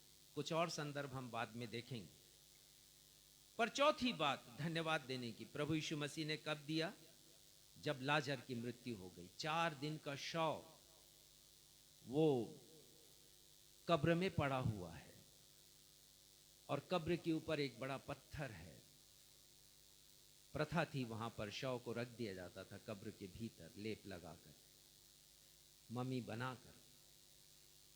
और प्रभु यीशु मसीह पहुंचते हैं 4 दिन के बाद परमेश्वर की महिमा को प्रकट करने के लिए।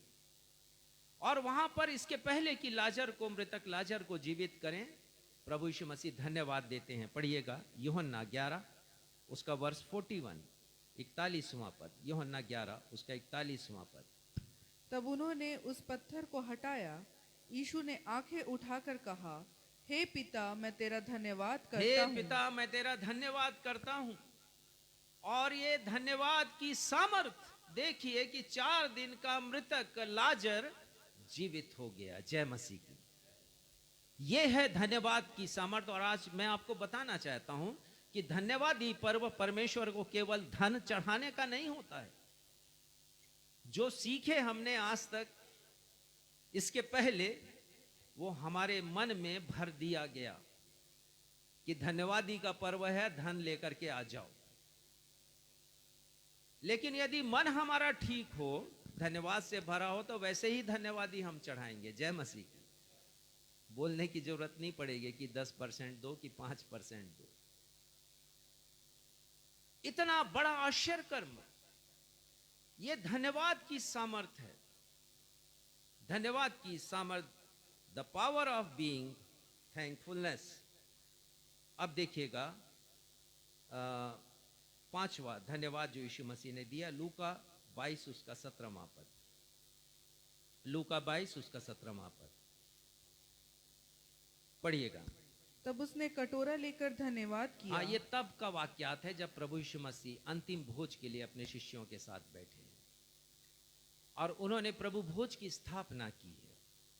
और ये स्थापना उन्होंने धन्यवाद के साथ की है। लिखा है कि उन्होंने दाखरस से भरा हुआ कटोरा लिया, पात्र लिया और धन्यवाद दिया परमेश्वर को उस रक्त के लिए जिसे वो बहाने जा रहे थे, उस दाखरस के लिए जो प्रतीक के रूप में उन्होंने शिष्यों के सामने रखा था, उस रक्त के लिए जिसे हमारे पापों की क्षमा के लिए वो बहाने वाले थे क्रूस के ऊपर, उन्होंने धन्यवाद दिया। इसके बाद पढ़िए 19वां पद। फिर उसने रोटी ली और धन्यवाद करके ये तोड़ी। 6वां धन्यवाद है। दाखरस के लिए धन्यवाद 5वां, रोटी के लिए धन्यवाद 6वां। प्रभु, और उन्होंने व्याख्या की है कि महज रोटी नहीं है, उनकी देह है। वो देह है जिस देह में मुझे और आपको दंड भोगना था पाप का, प्रभु यीशु मसीह ने भोगा, सहा है प्रभु यीशु मसीह ने उस दंड को, और हमें दंड मुक्त किया है प्रभु यीशु मसीह ने। तो प्रभु यीशु मसीह ने दाखरस के लिए धन्यवाद दिया, रोटी के लिए धन्यवाद दिया, और कुल मिलाकर अपनी मृत्यु के लिए धन्यवाद दिया। उस मृत्यु के लिए जिसे वो क्रूस पर बलिदान करने वाले थे, अपनी देह को और अपने जीवन को, प्रभु यीशु मसीह, उसके लिए उन्होंने धन्यवाद दिया। यूहन्ना 10 में लिखा है, कोई मेरा प्राण मुझसे छीनता नहीं, मैं स्वयं उसे देता हूं। प्रभु यीशु मसीह ने स्वयं अपना बलिदान किया और अपने मृत्यु के लिए उन्होंने धन्यवाद दिया। अंतिम बात देखिएगा, लूका 24 24वां अध्याय 30वां और 31वां पद। लूका 24 30वां और 31वां पद। जब वह उनके साथ भोजन करने बैठा तो उसने रोटी लेकर धन्यवाद किया और उसे तोड़कर। किनके साथ बैठे हैं? ये लूका और क्लियोपास हैं। जिस दिन प्रभु यीशु मसीह का पुनरुत्थान हुआ, बहुत सुबह जीवित हो गए, उस दिन की शाम की घटना है। और ये दो लोग यरूशलेम से इम्माउस नामक एक गांव में जा रहे थे और प्रभु यीशु मसीह उनके साथ हो लेते हैं और फिर प्रभु यीशु मसीह अंत में उनके साथ भोजन करते हैं। तो यहाँ पर भी प्रभु यीशु मसीह रोटी लेते हैं और धन्यवाद देते हैं। फिर क्या आश्चर्यजनक घटना घटी, धन्यवाद की सामर्थ्य को आप देखिएगा, पढ़िए आगे। धन्यवाद किया और उसे तोड़कर उनको देने लगा, तब उनकी आंखें खुल गई। उनकी आंखें खुल गईं। जब हम धन्यवाद देते हैं, हमारी आत्मिक आंखें खुल जाती हैं। और आंखें खुली तो क्या हुआ? और उन्होंने उसे पहचान लिया, यीशु को पहचान लिया। तो धन्यवाद देना सीखिए। जब हम धन्यवाद देना प्रारंभ करेंगे परमेश्वर को पूरे मन से, सिधाई के साथ, सच्चाई के साथ, तो हमारी आत्मिक आंखें खुलेंगी और हम यीशु को देख पाएंगे, यीशु को जान पाएंगे, यीशु को पहचान पाएंगे। जय मसीह की कहिए। यही है खूबसूरती धन्यवाद देने की। परमेश्वर को धन्यवाद देना या धन्यवादी हृदय प्रकट करना हमारी बाइबिल और आराधना का अभिन्न हिस्सा है। ये हमने सुन लिया। कुछ आंकड़े देना चाहूंगा।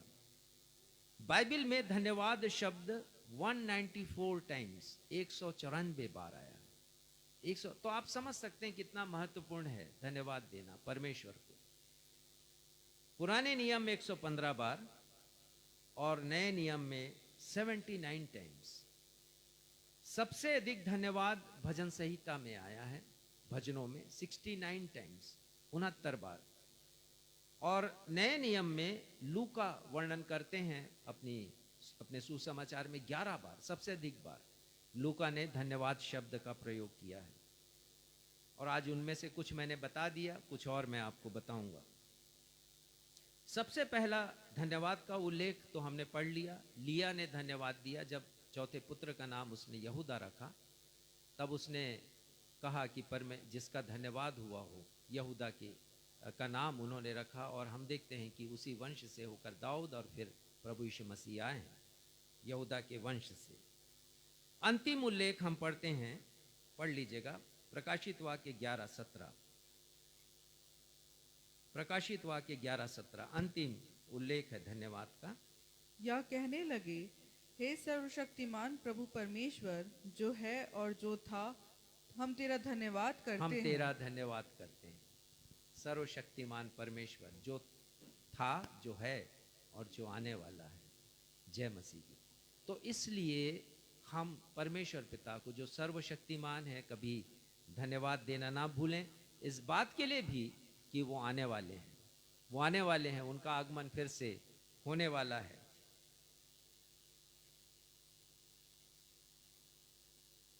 कुछ और बातें मैं आपको बताना चाहता हूँ धन्यवाद के बारे में। शायद मैंने पूरा बता दिया।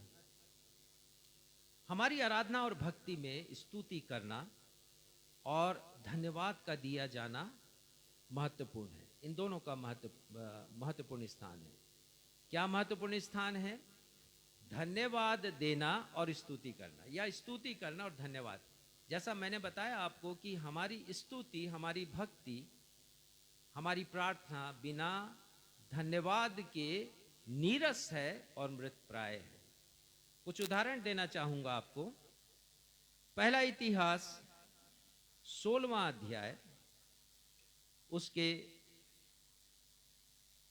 इसी बीच कुछ विद्युत व्यवस्था हमारे मध्य में से चली गई है। ठीक है। पहला इतिहास 16 अध्याय 4, 5, 6 पद में हम पढ़ते हैं। पढ़ेंगे नहीं, लेकिन आगे मैं आपको बता देता हूं। राजा दाऊद ने परमेश्वर पिता के वाचा के संदूक के समक्ष धन्यवाद और स्तुति करने वाले लेवियों को नियुक्त किया था। ये राजा दाऊद ने, वो समझते थे धन्यवाद की सामर्थ्य को, तो उन्होंने लेवी के वंशजों को, जिनका काम मंदिर की कार्यों की देखरेख करना था, बलिदान चढ़ाने में उनकी अहम भूमिका थी, उनमें से कुछ लोगों को उन्होंने नियुक्त किया कि वे परमेश्वर के संदूक के सामने धन्यवाद दें और स्तुति करते रहें। और उनका संगीत निर्देशक था आसाफ। आप पढ़ते होंगे भजन संहिता में आसाफ के लिखे गए 10 भजन हैं। उन्होंने बड़े अच्छे भजन लिखे हैं और उन्होंने भजन संहिता 50 में लिखा है, जिसका उदाहरण हम कई बार अपनी प्रार्थनाओं में देते आए हैं। और उन्होंने लिखा है भजन संहिता 50 के 14वें पद में, परमेश्वर को धन्यवाद ही का बलिदान चढ़ा। क्योंकि जो भी हम चढ़ाते हैं परमेश्वर को, जो भी अर्पित करते हैं, वो तो हमारा है नहीं, परमेश्वर का दिया हुआ है, और उसी में से हम परमेश्वर को देते हैं। तो आसाफ संगीत निर्देशक थे, वो भजन लिखते थे, संगीतबद्ध भी किया करते थे। दाऊद के गीतों को भी उन्होंने संगीतबद्ध किया। और उस समय का एक प्रमुख वाद्य यंत्र है जिसे झांझ कहते हैं, अंग्रेजी में सिम्बॉल्स कहते हैं, उस पर वो राग बजाया करते थे। वो बहुत निपुण थे झांझ बजाने में। और उनके द्वारा हम सीखते हैं कि हमारी आराधना और भक्ति धन्यवाद और स्तुति के बिना अधूरी है। भजन संहिता 100 उसका 4था पद, जिसे आज हमने पढ़ा है, और एक गीत भी है, कोरस है, उसके फाटकों में प्रवेश करूंगा धन्यवाद के साथ। इसे अभी हम गाएंगे, प्रारंभ में गाए थे। और इसके द्वारा हम सीखेंगे कि हमारी भक्ति, हमारी स्तुति धन्यवाद के बिना अधूरी है। तो क्यों ना इस कोरस को हम गाएं। बहुत प्यारा कोरस है। भजन संहिता 100 में हमने जिन पदों को पढ़ा है उसी के ऊपर ये कोरस आधारी है।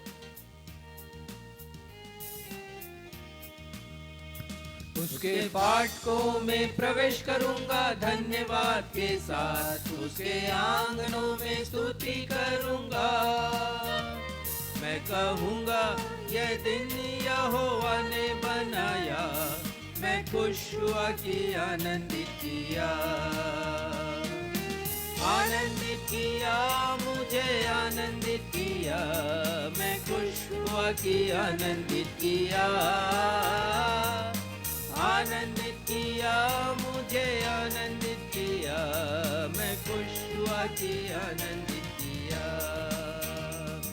मैं खुश हुआ कि आनंदित किया, मैं खुश हुआ कि आनंदित किया। तो धन्यवाद देने की सामर्थ मेरे और आपके जीवन में आनंद को लेकर आती है।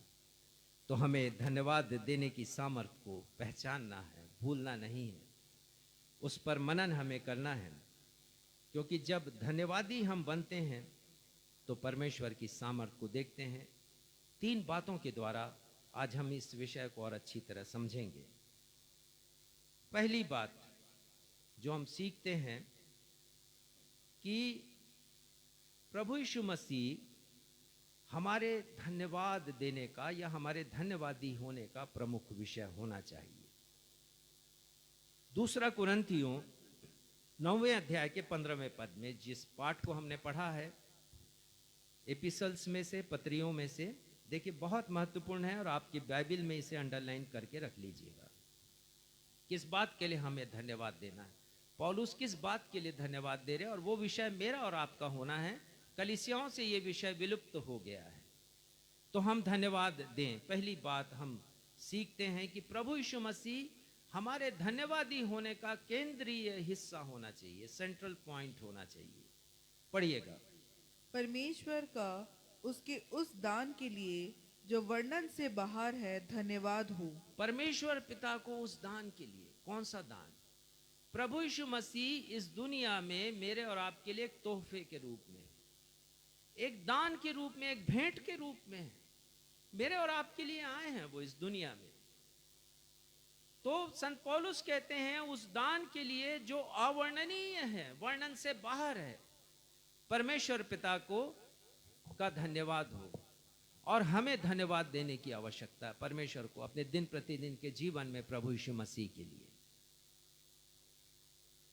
जब गडरियों को स्वर्गदूत ने संदेश दिया कि तुम्हारे लिए उद्धारकर्ता जन्मा है, तो उनका आशय यह था कि तुम जाओ और उनका दर्शन करके आओ। और वो कहते हैं स्वर्गदूत कि तुम इसका पता यह होगा कि तुम एक बालक को कपड़े में लिपटा और चरनी में पड़ा पाओ। तो किसी ने इसकी व्याख्या ऐसे की है कि जब हम किसी को तोहफा देते हैं तो यूं ही नहीं देते, हम उसको एक खूबसूरत पेपर में लपेटते हैं और फिर उस तोहफे को देते हैं।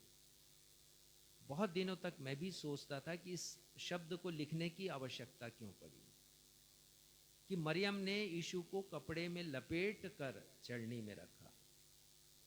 ये तो एक आम प्रक्रिया है कि बच्चों का जन्म होता है तो उन्हें इस प्रकार से रखा जाता ही है। पर बाइबल में ये लिख करके हमें बताया गया है कि प्रभु यीशु मसीह मेरे और आपके लिए तोहफा है, और इसलिए हमें सबसे बढ़कर अपने जीवन में धन्यवाद देना चाहिए तो यीशु मसीह के लिए। बहुत बार हम केवल ये धन्यवाद देते जो आशीषें आपने हमको दी उसके लिए धन्यवाद, जो कमाई कर रहे हैं उसके ऊपर आपको धन्यवाद दे, बिजनेस के ऊपर आप धन्यवाद आशीष दीजिए उसके लिए धन्यवाद दे रहे हैं। जरा सोचने का तरीका बदल दीजिए। सबसे बढ़कर यदि धन्यवाद देना है तो प्रभु यीशु मसीह के लिए धन्यवाद दीजिए। वो कपड़े में लिपटा हुआ है अपने जन्म के समय और संपूर्ण मानव जाति के लिए, विश्व के हर एक लोगों के लिए एक तोहफा है, एक भेंट है। हम योग्य नहीं थे कि परमेश्वर से किसी भेंट को प्राप्त कर सकते, लेकिन परमेश्वर की कृपा हम पर हुई और वो तोहफा हमें मिला प्रभु यीशु मसीह के रूप में, जो कि अवर्णनीय है। संत पौलुस कहते हैं। प्रश्न उठता है कि क्या धन्यवादी पर्व जो मनाए जाते हैं उनमें वास्तव में प्रभु यीशु मसीह प्रमुख होते हैं या कुछ और बातें होती हैं? मैं सोचता हूं कि आजकल बहुत सी कलीसियाओं में धन्यवादी पर्व क्राइस्ट सेंटर्ड नहीं रहा, मनी सेंटर्ड हो गया है। इस धन्यवादी पर हमारी कलीसिया में कितना धन आएगा, तो लोगों को उत्साहित करने वाले पद दे दो, उनके सामने रखो और उनके सामने कहो सारे दशमांश मेरे भंडार में ले आओ, तब परमेश्वर तुमको आशीष पर आशीष देगा। ऐसा करके मुझे परखो। ये तमाम ऐसे पद धन्यवादी पर्व के दिन लोगों को प्रेरित करने के लिए या कहना चाहिए प्रलोभन देने के लिए लिख दिए जाते हैं। और इस प्रकार से धन्यवादी पर्व धन के लिए अधिक महत्वपूर्ण हो जाता है बजाय प्रभु यीशु मसीह के। ये सच्चाई है जिसे मैं रख रहा हूं आपके सामने और आपसे कह रहा हूं कि धन्यवादी पर्व पर धन्यवाद देना है परमेश्वर को। धन को भूलिए। आपका जब हृदय धन्यवादी हो जाएगा ना, आप 10% से भी अधिक देना शुरू कर देंगे। जय मसीह की। बोलने की जरूरत नहीं पड़ेगी किसी को, पास्टर को, कि अपनी धन्यवादी की भेंट स्मरण करो, क्या क्या आशीषें मिली हैं, ले आओ परमेश्वर के भवन में ताकि भोजन वस्तु रहे। बोलने की आवश्यकता नहीं रहेगी। एक बार जब मैं लेंट के पाठ्यक्रम बनाया करता था एक प्रमुख कलीसिया में, जब मैं पास्टर था तब उस समय मैं लेंट के कार्यक्रम बनाया करता था, रिलीजियस एजुकेशन डायरेक्टर के पद पर था। तो एक बिशप ने मुझसे कहा कि आपने जो ये पाठ्यक्रम बनाया है 40 दिन के मनन अध्ययन के लिए, उसमें आप उस भंडारीपन को भी आप जोड़ दीजिए, स्टीवर्डशिप को, कि लोग अधिक से अधिक धन दें। मैंने कहा बिशप साहब, जब लोग इसको मनन करेंगे, इस पर मनन करेंगे, तो आपसे आप देना शुरू करेंगे, कहने की जरूरत नहीं। और आजकल अभियान चलाया जाता है स्टीवर्डशिप के बारे में अभियान चलाया जाता है कि लोग धन दें। तो हमारी आराधना का प्रमुख हिस्सा धन्यवाद होना चाहिए, और धन्यवाद का प्रमुख हिस्सा प्रभु यीशु मसीह होना चाहिए, ना कि धन होना चाहिए। यह पहली बात है जिसे मैं आपके सामने रखना चाहता हूं। आसाफ कहते हैं कि परमेश्वर को कुछ भी नहीं चाहिए। वो कहते हैं कि मैं क्या दूं परमेश्वर को, और वो कहते हैं इसलिए मैं धन्यवाद की भेंटें चढ़ाऊंगा। बहुत अच्छी बात दाऊद ने कही, इसके पहले कि वो परमेश्वर के भवन के निर्माण के लिए तैयारियां करें, क्योंकि परमेश्वर ने तो कह दिया था दाऊद से कि तू मेरे भवन का निर्माण नहीं कर पाएगा, क्योंकि तेरे हाथ खून से रंगे हैं। उसने हित्ती उरिय्याह की हत्या करवाई थी, और परमेश्वर ने उसे अयोग्य ठहराया उनके भवन के निर्माण के लिए, परंतु तैयारियां की हैं दाऊद ने। और बहुत अच्छी बात वो लिखते हैं, पहला इतिहास 29 अध्याय 14वां पद, आपको मिलता है तो पढ़िएगा। पहला इतिहास 29वां अध्याय 14वां पद पढ़िएगा। मैं क्या हूँ और मेरी प्रजा क्या है कि हमको इस रीति से अपनी इच्छा से तुझे भेंट देने की शक्ति मिले। तुझी से तो सब कुछ मिलता है, और हमने तेरे हाथ से पाकर तुझे दिया है। तुझी से तो सब कुछ मिलता है परमेश्वर पिता, और जो कुछ पाया है हमने वही तो आपको चढ़ा रहे हैं। तो हम जो चढ़ा रहे हैं, आगे आप पढ़ेंगे, बहुत अच्छा संदर्भ है कि मन की सीधाई से सच्चाई से हम आपको दें। तो जब ये परमेश्वर का आत्मा आता है हमारे मन के भीतर, जब हम धन्यवाद देना शुरू करते हैं, तो हम देना भी शुरू करते हैं। अनलिमिटेड, हमारी क्षमता से भी बढ़कर हम परमेश्वर को देना प्रारंभ करते हैं।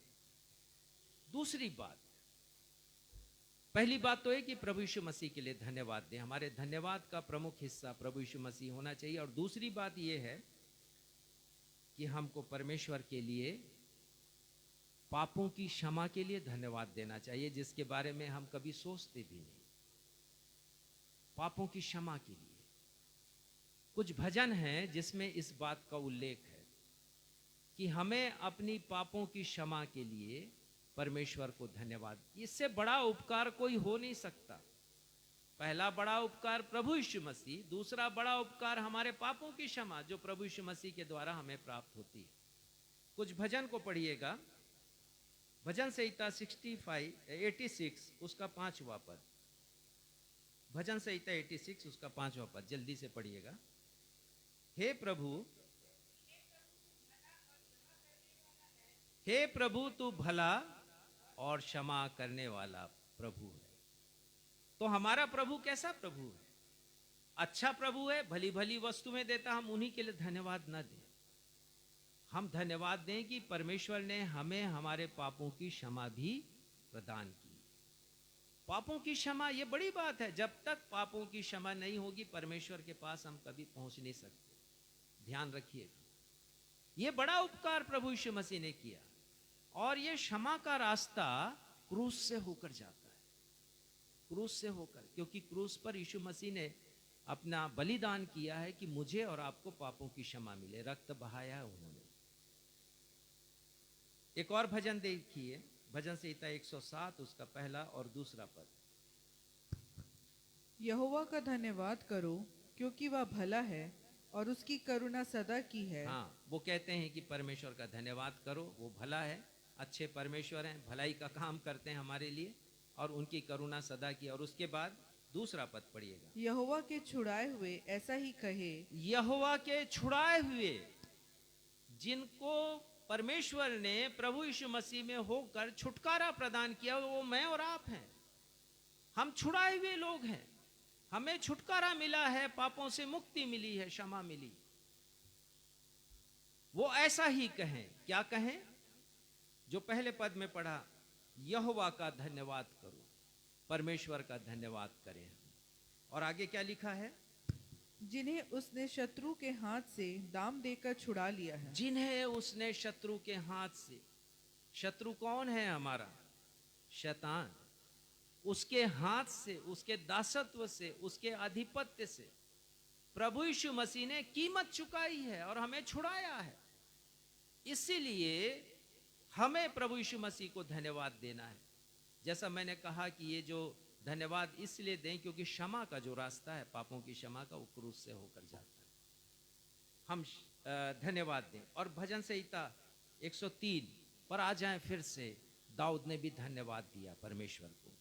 परमेश्वर को धन्यवाद दिया। पहले दो पद धन्य कहने के पद हैं, स्तुति करने के, धन्यवाद देने के पद हैं। और उसके बाद लिखा है, तीसरा पद पढ़िएगा। वही तो तेरे सब अधर्म को क्षमा करता। वही तो तेरे सब अधर्म को क्षमा करता। भजन संहिता 103 यदि आप ध्यान पूर्वक पढ़ें और 3, 4, 5 पद को पढ़ें तो वो 5 चीजों की एक सूची बनाता है, प्रायोरिटी बनाता है। अक्सर हम धन्यवाद देते हैं परमेश्वर को उस समय जब हमें कुछ उपलब्धि प्राप्त होती है, कोई धन प्राप्त होता है, नौकरी हमारी लग जाती है, सफलताएं हमको मिलती हैं, बीमारी से हम चंगाई प्राप्त करते हैं, हम धन्यवाद देते हैं। लेकिन सबसे पहले किस बात के लिए दाऊद धन्यवाद दे रहे हैं? पढ़िएगा तीसरा पद। वही तो तेरे सब अधर्म को क्षमा वो करता। हमारे अधर्म को क्षमा करते हैं। कभी हमने सोचा नहीं कि पापों की क्षमा के लिए हम परमेश्वर को धन्यवाद दें। हमने यही सीखा है कि धन्यवादी पर्व पर हम अपने जो भौतिक आशीषें हैं उनके लिए परमेश्वर को धन अर्पित करें। धन्यवाद इस बात के लिए दे, पापों की क्षमा के लिए। और यही गीत गाया हमने, परम पिता की स्तुति गाएं।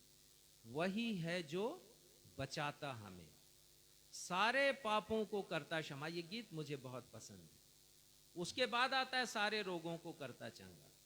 रोग से चंगाई हमें, हमारी प्राथमिकता नहीं होनी चाहिए। हमारी प्राथमिकता होनी चाहिए पापों की क्षमा।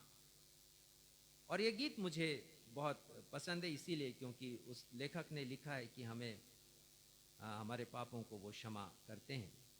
और भजन संहिता 103 में और भी दूसरे पद हैं। 10वां पद पढ़िएगा।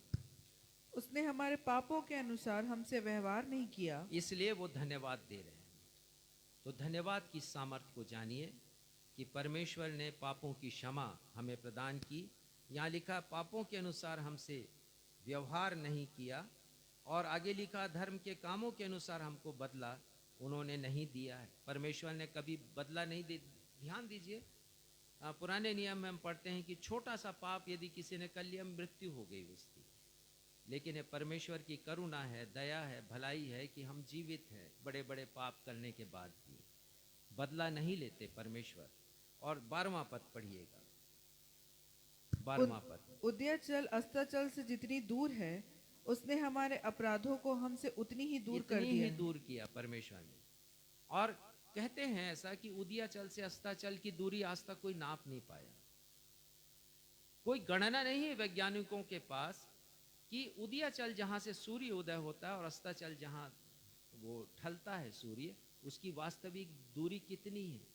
इतना दूर परमेश्वर हमारे पापों को हमसे कर देते हैं। इतना बड़ा उपकार, तो हमें धन्यवाद देना चाहिए कि नहीं देना चाहिए। और लिखा है कि वही तो दाऊद लिखते हैं तीसरे पद में भजन संहिता 103, वही तो तेरे अधर्म को क्षमा करता। वही तो मतलब कोई दूसरा नहीं, केवल यीशु ही है क्षमा करने वाला। तीसरे बिंदु पर आते हैं कि मुझे और आपको कृतज्ञ बनना है, कृतज्ञ नहीं बनना है। कृतज्ञ का मतलब धन्यवादी बनना है, ताकि धन्यवादी की सामर्थ्य हमारे जीवन में काम करे। थैंकफुल होना है हमें, कृतज्ञ नहीं होना है, अर्थात थैंकलेस कभी ना हो परमेश्वर के प्रति। मेरी माँ का स्वास्थ्य बिगड़ गया जब अंतिम दिनों में, तो मैंने अस्पताल में भर्ती किया। और जब बिल मुझे मिला तो मैंने देखा कि जो ऑक्सीजन उन्हें लगाया गया था उसका चार्ज था 2000 रुपया प्रतिदिन। और मैं चकित हो गया क्योंकि मैंने कैलकुलेट किया, उस समय मेरी आयु 68 इयर्स की थी, आज मेरी आयु 70वें वर्ष में है। आज सुबह मैंने कैलकुलेट किया कि यदि परमेश्वर मेरे से चार्ज लेते प्रतिदिन का, जो ऑक्सीजन वो मुझे दे रहे हैं, तो मुझे देना पड़ता 5,11,00,000 रुपया। सोच लीजिए, क्या मैं इतना दे सकता? कृतज्ञता अभिव्यक्त कीजिए परमेश्वर के उपकारों के प्रति। और परमेश्वर का वचन कहता सब बातों में धन्यवाद दो। संत पौलुस लिखते हैं तीमुथियुस की किताब में, थिस्सलुनीकियों में, वो लिखते हैं हर एक बातों के लिए धन्यवाद। जिन बातों को कभी सोचते नहीं, हम उनके लिए धन्यवाद दें। हमारा जीवन दूभर हो जाएगा इस पृथ्वी के ऊपर यदि परमेश्वर की भलाइयां हम ना देखें। दाऊद कहते हैं मैं मूर्छित हो जाता यदि मैं परमेश्वर की भलाई को नहीं देखता इस पृथ्वी पर, तो मैं बेहोश हो जाता, कोमा में चला जाता। इतने उपकार हैं परमेश्वर के हमारी जिंदगी के ऊपर। और इसलिए हमें पहला थिस्सलुनीकियों 5:18 के अनुसार हर बात में परमेश्वर को धन्यवाद देना है। जैसा मैंने बताया, अच्छे वक्त में भी, बुरे वक्त में भी परमेश्वर के प्रति कृतज्ञता प्रकट करना ये हमारा कर्तव्य है, और हम इस कर्तव्य को भूले नहीं। अंतिम एक संदर्भ दूंगा, आज के संदेश को समाप्त करूंगा। लूका 17वां अध्याय निकालिए, पद 11 से लेकर 19 तक हम पढ़ते हैं 10 कुष्ठ पीड़ितों के विषय में। और ये प्रभु यीशु मसीह के पास आते हैं। प्रभु यीशु मसीह अपनी यात्रा पर हैं, और ये प्रभु यीशु मसीह को पुकार पुकार कर कहते हैं, हे प्रभु हमें चंगा कर, हम पर दया कर। और प्रभु यीशु मसीह उनसे कहते हैं कि जाओ, अपने आप को याजकों को दिखाओ। उनके ये शब्द ही उनके लिए चंगाई के शब्द थे। और वो जाने लगे याजकों के पास, क्योंकि यदि कोई कुष्ठ रोगी होता था और उसका रोग चंगा होता था, तो याजक ही था जो सर्टिफिकेट देता था, प्रमाण पत्र, कि ठीक है तुम चंगे हो गए। तो वहां पर जो कुष्ठ पीड़ित थे वो जाने लगे याजक के पास। तब उन लोगों ने देखा मार्ग में ही उन्हें चंगाई मिल गई। अब जब चंगाई मिली तो एक व्यक्ति लौटकर वहां पर प्रभु यीशु मसीह के पास आता है। और पढ़िएगा इसके 17वें पद को। इस पर यीशु ने कहा, क्या 10 अशुद्ध न हुए? 16 पद पढ़िएगा। और यीशु के पांव पर मुंह के बल गिरकर उसका धन्यवाद करने लगा। हाँ, और वह वो परमेश्वर की बड़ाई करता हुआ लौटा है यीशु के पास। यीशु को ढूंढते हुए, ऐसा तो थोड़ी कि यीशु मसीह वहीं पर मिलेंगे, ढूंढते हुए आया होगा, बड़ाई करते हुए। और यीशु मसीह को दंडवत किया है। और वो क्या कहता है, पढ़िएगा 16। हाँ, उसके पहले वाला जो पढ़ रही थी उसी को पढ़िए। और यीशु के पांव पर मुंह के बल गिरकर उसका धन्यवाद करने लगा। प्रभु यीशु मसीह का धन्यवाद किया। धन्यवाद देने की सामर्थ्य को पहचानिए और शुक्रिया कहते रहिए, धन्यवाद कहते रहिए प्रभु यीशु मसीह को। प्रभु यीशु मसीह कहते हैं कि क्या बाकी 9 कहाँ हैं? हम बहुत बार धन्यवाद नहीं देते। एक बार मैंने सोचा कि जब हम यात्रा प्रारंभ करते हैं, प्रार्थना करते हैं, पर कितनी बार जब हम सुरक्षित यात्रा के बाद अपने गंतव्य तक पहुंचते हैं, तब हम धन्यवाद देते हैं, शायद भूल जाते हैं धन्यवाद देना। धन्यवाद देना सीखें हम धन्यवादी पर्व पर। ये बड़ी शिक्षाएं हैं, ये 3 शिक्षाएं।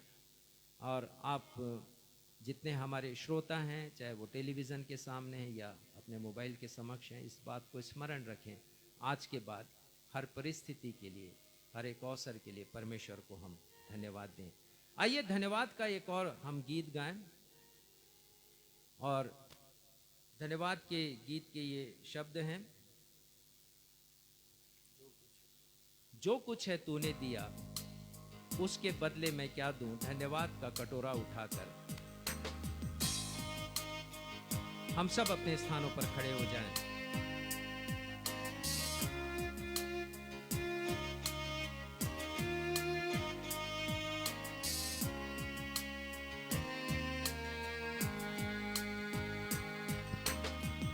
जो कुछ है तूने दिया उसके बदले मैं क्या दूं, जो कुछ है तूने किया उसके बदले मैं क्या कहूँ धन्यवाद का कटोरा उठा के मैं ये कहूँ धन्यवाद का कटोरा उठा के मैं ये कहूँ पिता धन्यवाद यीशु धन्यवाद धन्यवाद आत्मा धन्यवाद पिता धन्यवाद यीशु धन्यवाद धन्यवाद आत्मा धन्यवाद। हे हमारे पिता, हम आपको धन्यवाद देते हैं। धन्यवादी पर्व के दिन आपके पवित्र आत्मा के द्वारा सिखाए जाने के द्वारा हमने धन्यवाद की सामर्थ को जाना है आपके वचन से, और हमने जाना है पिता कि आपके अनेक दासों ने, आपके अनेक सेवकों ने कैसे कैसी परिस्थितियों में आपको धन्यवाद दिया, विषम परिस्थितियों में, कठिन परिस्थितियों में, और उन्होंने धन्यवाद देने की सामर्थ को सीखा। धन्यवादी पर्व के दिन हमारे लिए इससे बड़ी शिक्षा और कोई नहीं हो सकती कि हम धन्यवाद दें, हमेशा आपके उपकारों के प्रति कृतज्ञता जाहिर करें। हमने सीखा पिता कि सबसे बढ़कर हमें प्रभु यीशु मसीह के लिए धन्यवाद देना है। हमने सीखा है कि हमें अपने पापों की क्षमा के लिए धन्यवाद देना है, और हमने सीखा है कि हमेशा हमें धन्यवादित बने रहना है, कृतज्ञता प्रकट करना है, अच्छे दौर के लिए, बुरे दौर के लिए। इन उत्तम शिक्षाओं के लिए जिसे आपके वचन से आज हमने सीखा, आपने प्रकट किया पवित्र आत्मा के द्वारा, हम आपको धन्यवाद देते हैं। और धन्यवाद देने का ये गुण हम सभी के जीवन में परिलक्षित हो, हम सभी के जीवन में स्पष्ट रूप से दिखाई दे, ताकि धन्यवाद देने की सामर्थ्य के द्वारा हम आपके आश्चर्य कर्मों को देख सकें, और जो आश्चर्य कर्म हुए हैं उनके लिए हम आपको धन्यवाद दें। हम इसराइलियों के समान ना हो जिन्होंने आश्चर्य कर्मों को देखा, भजन संहिता 106 के अनुसार अपनी आंखों के सामने देखा लेकिन झट उसको भूल गए। हम ऐसे ना हो, स्मरण करें और आपको धन्यवाद दें। अपनी इस प्रार्थना को हम धन्यवाद देते हुए ही प्रभु यीशु मसीह के अतुलनीय नाम में मांगते हैं। सुनिए और ग्रहण कीजिए, हम सब कहें आमीन आमीन। आशीष ग्रहण करेंगे। अब हमारे अद्वैत पिता परमेश्वर का प्रेम, हमारे उद्धारकर्ता प्रभु यीशु मसीह का अनुग्रह और शांतिदायक पवित्र आत्मा की सहभागिता हम में से हर एक के साथ अब से लेकर हमारे उद्धारकर्ता प्रभु यीशु मसीह के दूसरे आगमन तक हमेशा होती रहे। हम सब कहें आमीन। जय मसीह।